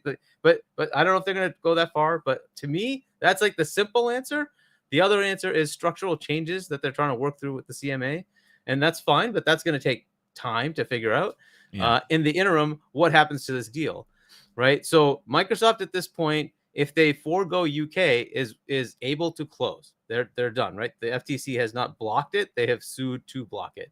So they have not blocked it. So right now, right today, they could just go and say, we're foregoing UK and we're going to close, and we own ABK, right? I don't know that they're going to do that. I think they're waiting to see what happens. What does the parliament do? What does the prime minister do? How does the CMA and the CAT react? And I don't know how long that's going to go, right? CAT will take usually like a year. Even the fast track is like 5, 6, 7, 8 months, but it'll be a year. So I don't know how long they want to wait. They have a July deadline to close the deal. They have to then renegotiate, right? And so as this comes closer to there, I just see them saying, what like creative thing can we do to not extract ourselves from the UK while we're fighting there, and close everywhere else, and then see what we can do with the UK, right? But I think the problem that the UK has now done is like, look, you did this. The vertical mergers have not been blocked for decades. This is just this is new territory. Granted, it's big numbers, but you have to understand the entire industry of gaming is very big numbers. So this is not the end of the world. This is not a huge. But anyway, they did that. So now you have to kind of deal with that and say, well, what damage has been done, and how do you undo it? And I don't know what the political landscape is to handle that, right? They have to kind of figure that out. To me, the two outs are change the way the CMA works, which is a longer term process. They'll have to work through what that means, or just, you know what, M&A, we just go back to what the EU does. And it's a simple one for me. I don't know how big of a deal that is for the people in the UK though. And Dutch, you're here from the UK, but I don't know what I know parts of the country were like totally against the Brexit idea and narrowly it won, right? But like this specific piece, how big of a deal could that be? Like, it's just M&A, and the EU does a fantastic job of checking things. So what's the, like, is it really that big a deal to just say, we'll just like let them handle that crap and let them deal with it? That's the thing. That is, you're absolutely spot on, because the outcome, the findings, the concerns that they had were more or less the same in the EU and the UK. But somehow the EU found a way anyway to see that these remedies are being fulfilled. So, Dutch, what do you think? You're from the UK. Tell us what you're running over there for. What kind of show? Crap show is what it is. No, the Brexit, there was a lot of people and that's the thing with the UK, much like US politics. There was a lot of people misled with false information by the politicians. Specifically in Brexit, they were like, oh, we're sending 350 million over to every month to the EU. I'm like, you realize how minimal amount that is in the grand scheme of things, like, and what it's for. Like, we actually get more than that back from the EU. And it was one of their biggest kind of selling points for Brexit, was this 350 million a month to the EU. Like, that's nothing. That's a drop in the ocean when it comes to political finances, especially when you get an exchange. But it's been an absolute mess since it started, and things have only gotten worse. Politicians have been infighting about it since it kind of went ahead, to be honest. So this is just another one of those moments with political posturing of wanting to do something different to the EU. But even now, we've got the Chancellor of the Exchequer is coming out and saying, like, I'm not allowed to interfere with the decisions of the CMA. However, they need to be reminded that this is far further stretching than our nation. It isn't like it's a deal that it affects everybody and every nation worldwide, and it's far stretching than just UK citizens. Yes, they've got a duty to UK citizens to uphold it, but like this is a far bigger and far-reaching deal than just our little nation here. The EU specifically have said that they will regulate the remedy and they will ensure that it's enforceable worldwide, which also completely nullifies the CMA's issue with having to regulate the remedy, which was the issue. The whole reason they blocked it was that although the remedy was there, they were unwilling to enforce it. They were unwilling to regulate that. But the EU have said we will. So with that knowledge, and having a remedy that is being enforced by the EU, there is no other reason to go about it. So we already know the route that they'll go down for this will be I've forgotten the term. Essentially, it's where it doesn't make any sense. Where it doesn't, like, what they're kind of going through is it doesn't make any sense, or the irrationality, that's the word. It's an irrational decision. Irrationality in terms of kind of the facts behind it don't support the decision that they've come to. So I think they're going down the irrationality clause here, which is what they'll appeal to with CAT. But it is a huge deal that the EU have approved it. And as Hargit mentioned, the FTC have sued the block, but that won't hold water when it goes to federal. And it will. As much as the FTC don't want it to, Microsoft can take it to federal. Yeah. And they will if they don't get the outcome that they want, and federal will approve it ultimately. They've got the support behind it. And on a political stage as well, outside of the FTC, we've seen the FTC get a grilling for the same reasons the CMA are getting a grilling from UK politicians. It's like, none of this makes sense. Like, I don't understand how you come to these decisions. Like, this further reaching competitors than this transaction alone, and the market you're talking about is so finite. And even if you have a look at the cloud market, they're like, that's the thing, you know. If they would have blocked it over console, I would disagree, because it obviously we want or need more and better competition for PlayStation on a global scale. But I would have understood this argument. I do not understand it for the non-existing cloud gaming market. It is like, how many subscribers to Game Pass do you have because of cloud? It's nice that we have it as an addition, and I do use it. Like I told you that Dutch, I love to play. We heard from, was it Jazz? Somebody said it. I think it was like 5,000 users. Yes. So there you go. Something I remember hearing. Yeah. So it's literally, and considering they have 2 million console, Xbox Series X and S's sold in the UK. 5,000 users of those 2 million. So what is that in percentage-wise? 0.05? Like literally a non-existing market. And it's so small. Whether it's gonna be a market at some point or not really depends on whether you have a strong player in every market, in every industry grows with a strong player in it, and then you build a competitor towards it. The competitor is already on the horizon with GeForce Now. Gears launched today in Gears 5 launched in GeForce Now, and a couple of other Xbox games will come over the next couple of weeks. They already do that because Microsoft wants to grow the market itself, make it a thing before we talk about monopoly or not.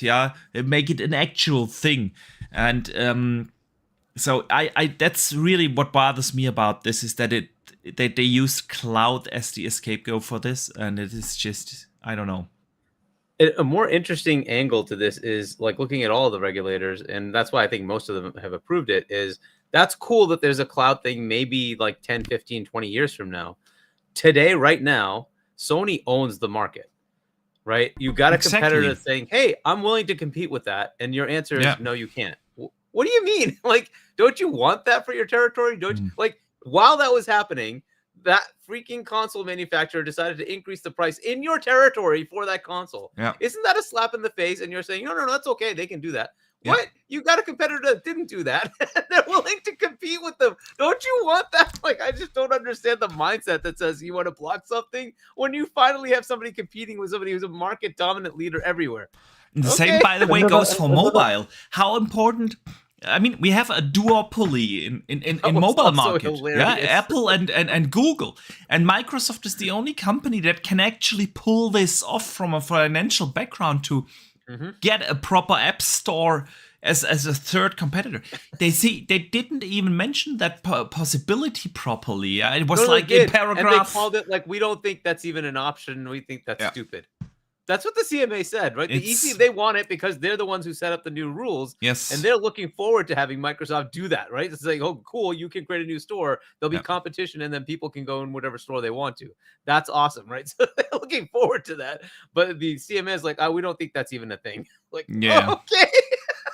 It's like... Not only that, it's like, and this is another thing that falls into the irrationality kind of clause as well that they're going for is the fact that they claimed that up to 70% of Xbox Game Pass members are playing on cloud. It's a falsity. Yeah, it's wrong. I mean, it's a completely irrational statement to make, and there is no facts that support that. 70% of gamers on Xbox do not play on cloud gaming. We know that.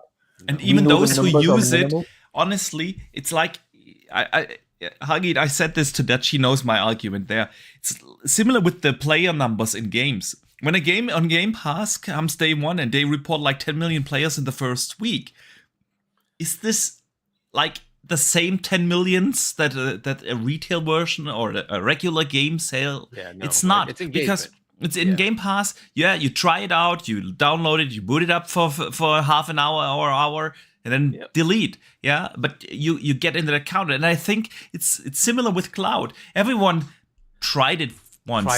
Yeah, you take your phone, and of course, and suddenly your user. I don't know. I don't know how many gamers actually really use cloud on a regular basis. Done that, right? They went and made a poll for PlayStation players that play Call of Duty, right? That was the CMA did that.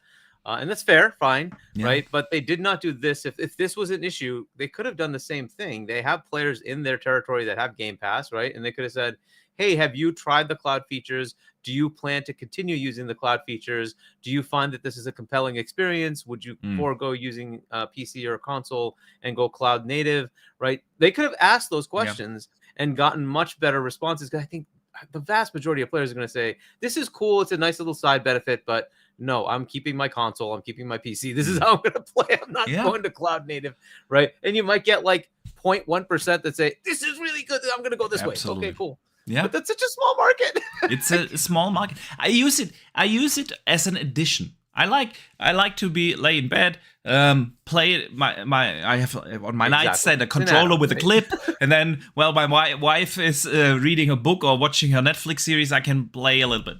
That's what I. But as soon as the Asus Ally comes out, I know probably it's gonna be gone, doesn't it? Yeah, there's no reason anymore. So.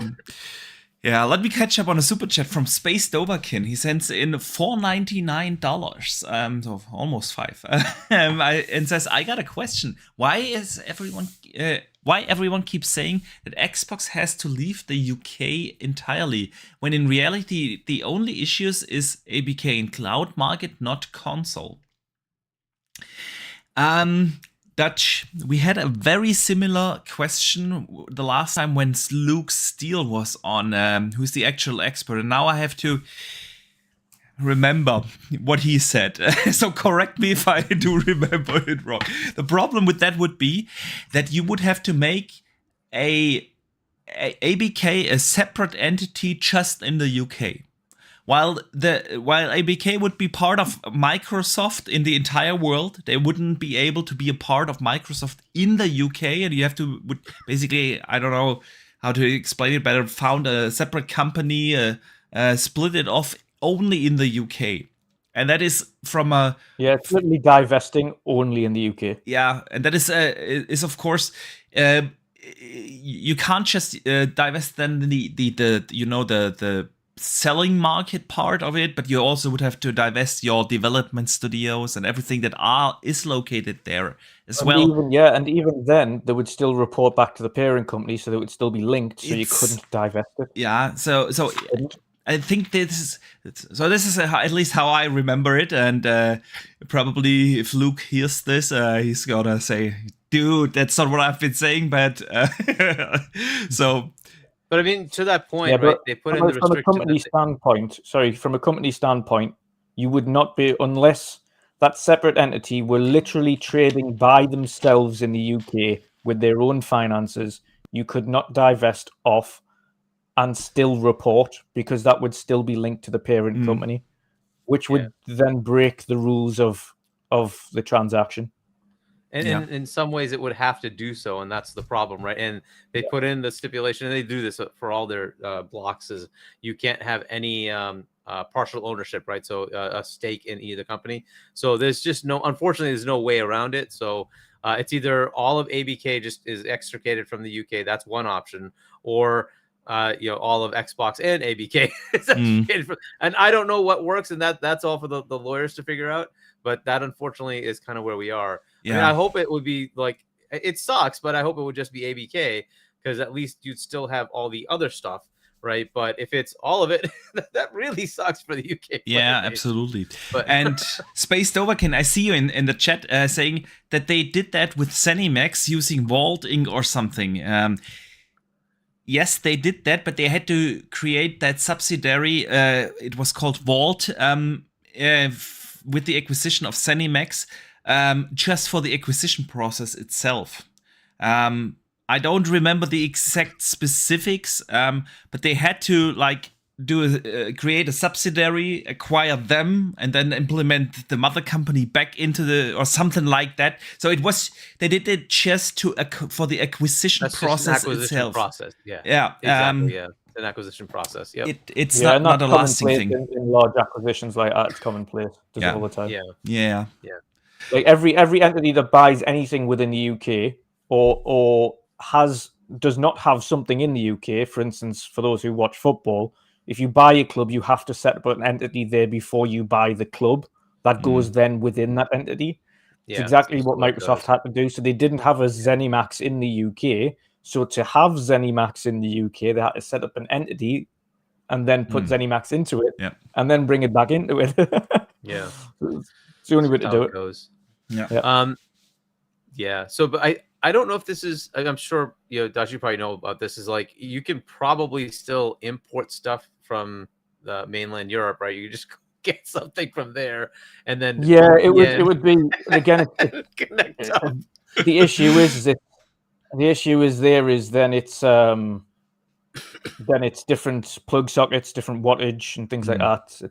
I mean, thankfully, most of the consoles are universal, right? So you should be able to just get the normal plug. I think it uses a normal standard power connector, right? So you can just get a normal cable from your country and plug it in. But yeah, I'm guessing that's the kind of thing that people would do, right? I doubt people. But then you have a look at what Microsoft are saying themselves, and again, this is what politicians are kind of saying. This is like, you're understanding this. Yes, it's a video game deal and it's a transaction regarding gaming, but this is further reaching than that, because Microsoft have literally government arms deals with them, where they help them support cybersecurity. They support the government with a lot of their military. They support the government with the infrastructure with regards Microsoft and Office and all of that security and the cloud infrastructure in the UK. So it's much further reaching. It's not just a case of pull out, because there's a lot to it. Politically, there's a lot to it. Yeah. So it's like Hagi said, they have that deadline with July. After that, they have to explain their investors again what they're gonna do with the 70 billions that are lying around and doing nothing right now. They have to renegotiate the price for ABK and everything. So it will be interesting if they do have like a super creative move. We know recently they hired 2 sharks, in the UK, Yep. that have done crazy things. So yeah, let's see if they can pull something before July. But I do fear it will go on for a while. It will go on for a while. Sadly, right? Yeah. They want to probably actually finish it before their fiscal year change, right? Yes. That's the end of June. So we'll see, because there's a tax headache of having the capital there that then has to be. So they might decide that they want to just finish it. But anyways, it's very close to that time frame, and there might be something. So by the end of next month, we might find they've done something already, or we're waiting another year or two. No news, and all we do is talk about ABK. Yes, exactly. And then we're sitting here for the Xbox Showcase 24. Will they be able to tell? Like, oh my god. Long. Yeah. So, Harjit, we are already running a little bit over 2 hours into this show. Do you have a couple of more minutes, or? Yeah, I'm good. Okay, good. Very good. There have been a couple of other news bits this week. Amazon announced that they are going to make a Lord of the Rings MMO for PC and consoles. It's the same studio that made New World, which wasn't received that badly, honestly. It wasn't a super commercial success, but that was mainly because it was only available on their service and PC, of course. And but people enjoyed it. So it's gonna be an open world MMO adventure in a persistent world set in Middle-earth, featuring the beloved stories of The Hobbit and The Lord of the Rings literary trilogy. So what do you guys think? I mean, we won't see this game for years, so it's probably next gen game. So PS6 from this current next gen. Yes, from this current. Wow. I'm trying to call this gen now current gen. Yeah. Current gen. Yeah. So it's the current gen console, the Series X, and then whatever comes after that. But Amazon on Lord of the Rings. They partnered up, of course, with Embracer, because Embracer bought the entire rights for Lord of the Rings a couple of months ago. So, yeah, what are your expectations? You're excited to see Amazon get into gaming, AAA gaming? They've done that, right? They have a couple of games already, and they've been pretty good, right? I think New World, they're doing it right. Yeah, we'll put it everywhere, and also in Luna, right? I think that's the right way to go, because Stadia didn't do that, and that was their failing. So, yeah, I agree. Yeah. Make content. Yeah, have games, have reasons to subscribe to your service, and not just lock it away, because make a name for yourself. Yeah, prove yourself first that you can deliver content, and then your service or platform will sell. That's just the way to go. Which, what do you think? It's Lord of the Rings, persistent live world. Right? Yes. Yeah. So it's going to be some sort of MMO type thing. Okay, well, it's an interesting move. I don't know. So that's like Elder Scrolls Online, right? Yes, they said it's an open world MMO adventure in a persistent world set in Middle-earth, featuring the beloved stories of The Hobbit and the Lord of the Rings trilogy. So it does sound good. It does sound good, Dutch. You're not convinced. Nah, you either do the well-written stories from the beloved franchise Hobbit and Lord of the Rings, or you do an MMO. You don't try and blend them both together, because then you get persistent random characters walking in on this magical adventure that don't belong there. You've got like 3 Gandalfs, you've got like 4 Frodos.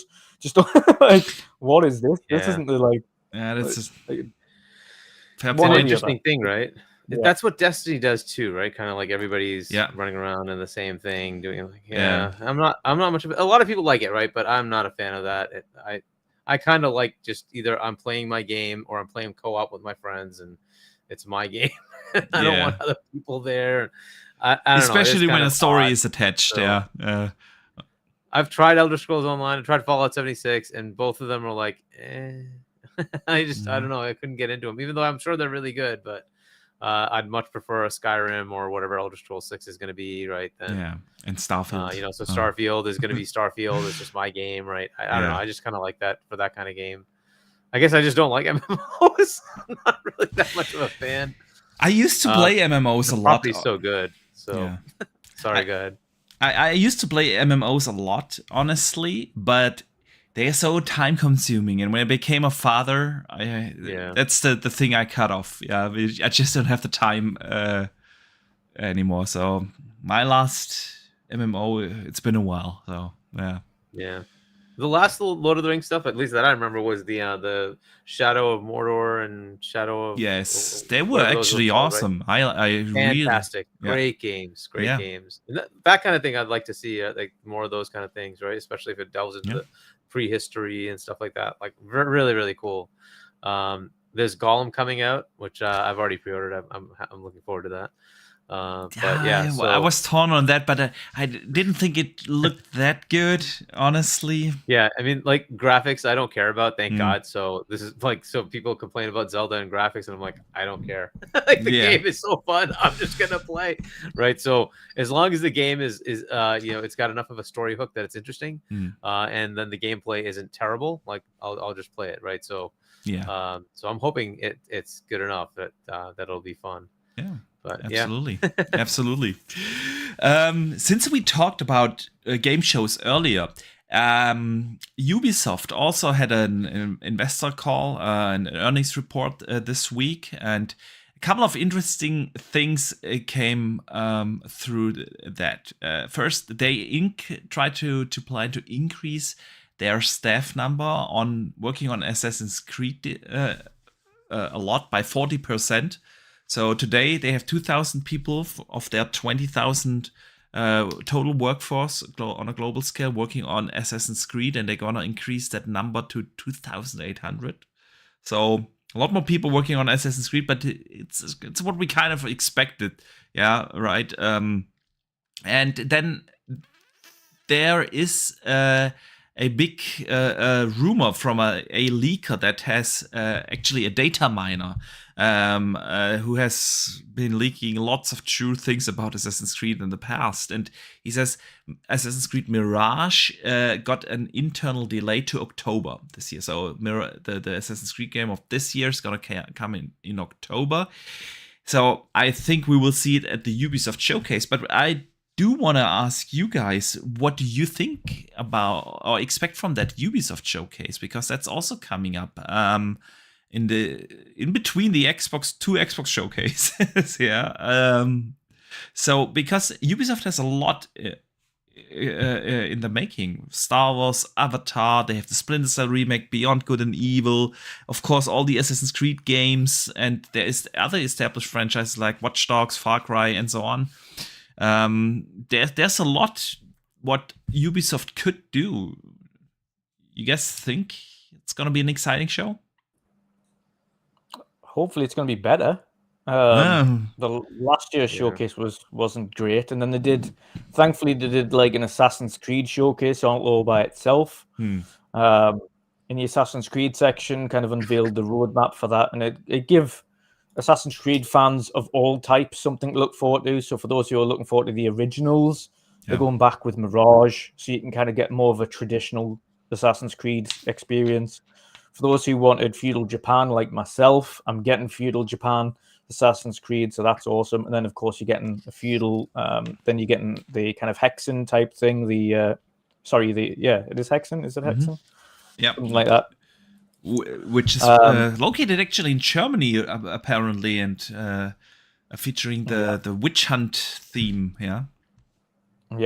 So then there's another awesome project there as well. So they've got plenty they're working on Assassin's Creed wise, and there's something for everybody there.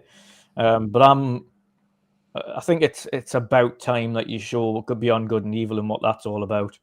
But also on the Avatar front, I know it got delayed to next year, but show what that's about. Get people excited for it, because right now people just went, as soon as it got delayed again, they were just like, whatever. But Avatar's, like, as people might want to deny it, and people just go, "Oh yeah, but it's just another Avatar." You say it's just another Avatar, and then it does record numbers in the box office, like one of the second or third highest grossing films of all time. Yep. Like, So it's obviously going to sell well, and the game, if it does well, i.e., it looks good, it plays good, it reminds people of Avatar, it will sell well. Oh, it's exactly the same as a Hogwarts. Oh, and the top one, Dutch, by the way, is Avatar 1. So the top movie of all time revenue wise is Avatar 1. And I think it becomes Endgame or Infinity War and then Avatar 2. Yeah. Right. So like they're pretty big. Yeah. Yeah. So it's a case of it can do great numbers if they get it right. And again, it's a kind of I'm just expecting kind of like an Avatar set in like a traditional Ubisoft world, to be honest.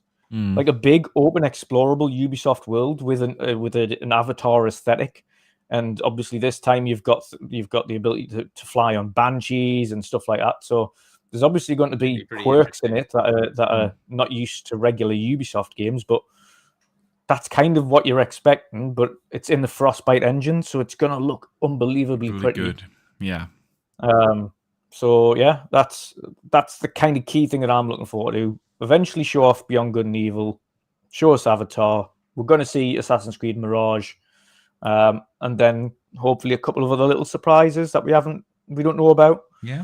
And go from there. Yeah. I still hope they show Star Wars. Honestly, we have only seen one game, or one Star Wars game that is not from EA. And that is the Quantic Dream Star Wars Eclipse thing, and that was, of course, only CGI. But other than that, no other publisher or developer has announced a Star Wars game, even though the license is now no longer exclusive to EA. And we know that they are working on a Star Wars game. They announced that, but that's all. They did that with a tweet, and that's it. So we don't know anything about that, and I want to see that. I want to see what Ubisoft can do with a Star Wars game. Hopefully it's Mandalorian. So I want to have a Mandalorian game, but yeah, and Beyond Good and Evil too.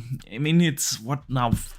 I want to say 5 years at least. Oh, if not more. If not more. Yeah. I'm sure it's been in development for about a decade. I'm positive. Probably. Additional to that as well, and I completely forgot about it, but Division Heartland as well. Yeah. True. That's due out. I'm sure that's due out this year as well. So. Yeah. So it will be interesting. Interesting to see if they can deliver. In theory, they could. Yeah. Splinter Cell remake is coming. Yeah.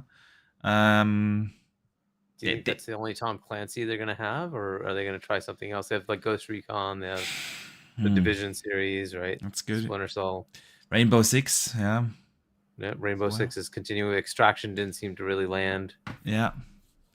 That's a good one. They changed the name of Tom Clancy's X-Defiant to just X-Defiant. So yeah. Thank God. Apparently it was kind of good, right? People were saying it was actually pretty good. Yeah, it just had no reason to have Tom Clancy's name on it. Yeah, I would have done that, yeah. Yeah.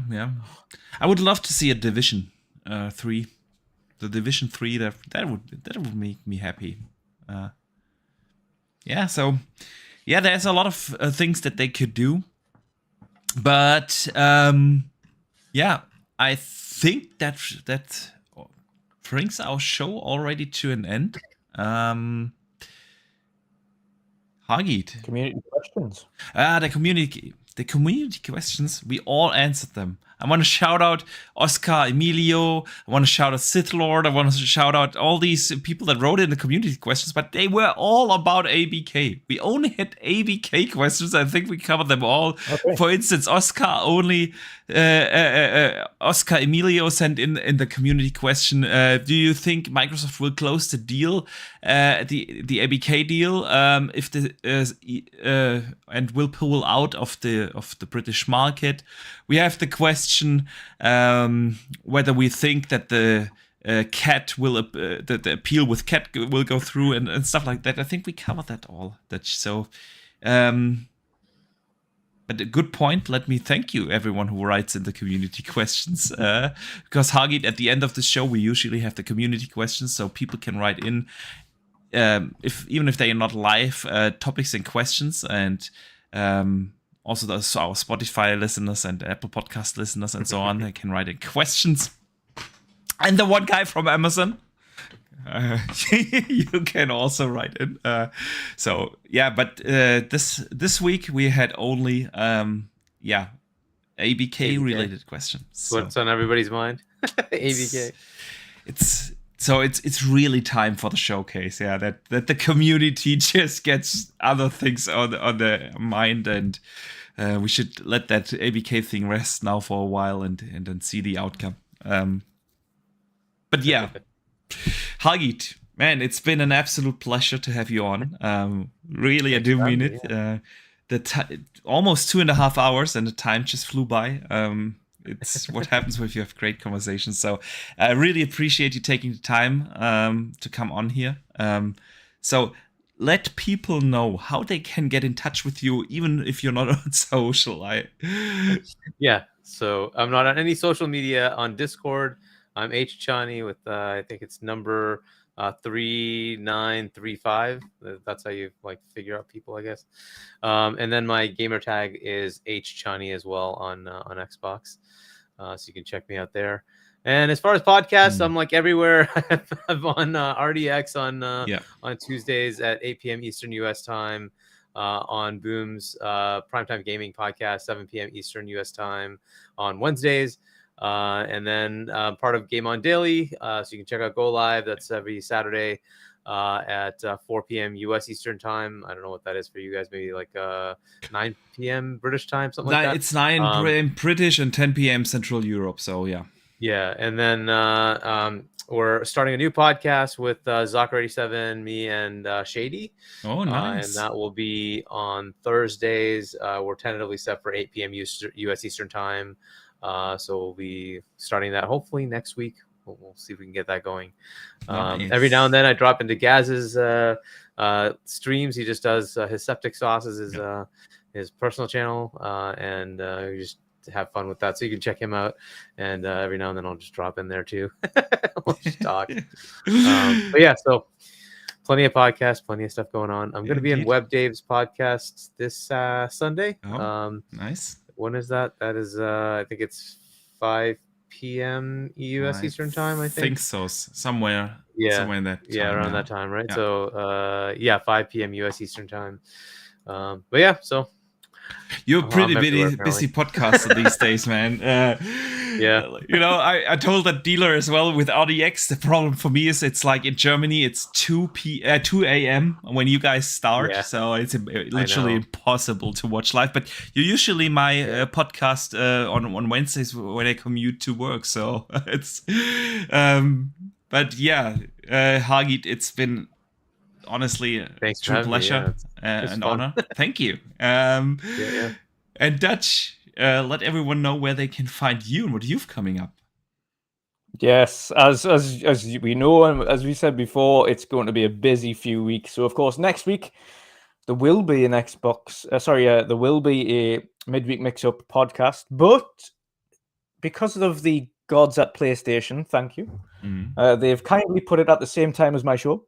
So, so we're going to be covering the show live, the PlayStation Showcase live, and that's going to be awesome. I'm super excited for that. Of course, as always, you'll find us every Tuesday for the Save Tuesdays playcast, and then we will be following it up the week after with a prediction show, followed by, of course, all of the showcases back to back. So it's going to be a busy time. Yeah. I am looking forward to it indeed. And before that, of course, there's going to be a mountain of rumors and news and speculation and leaks, potential leaks of what could be shown.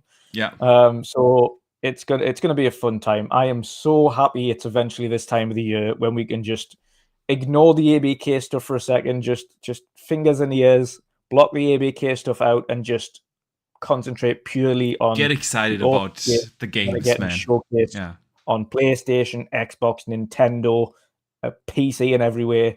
It's gonna be a brilliant time. I can't wait to see what we're gonna be playing for the next few years. So yeah, absolutely. I couldn't agree more. So it's exciting times. Not just that we get to play great games like Zelda and all the others that come out, but yeah, with the showcases coming in the next weeks, we get to see the. You know, there's just something about showcase season. Yeah, we used to call it E3 season. Now we call it showcase season. Whatever. There is just, you know, this excitement around gaming, and I can't wait to dive into all the announcements and see the games. Eventually, get to play the games. We're going to Gamescom this year, Hagit. So nice. Yeah, with Gas and yeah, I was going to say so. As Gaz, we managed to drag him into it. Yeah, nice. We convinced him to join. I say, awesome. Hopefully, it's good. Yeah. So that's gonna be awesome. And so yeah, we will be here back next week on Thursday. Of course, we will discuss everything that got announced on the PlayStation Showcase, and we will also dive, of course, into a couple of other things. So we have hopefully 2 guests next week, but they are still not both confirmed 100%. So. But yeah, it's gonna be awesome next week, and I do hope you guys enjoy the rest of your week, enjoy your weekend, and enjoy the games you play, and don't forget to game on.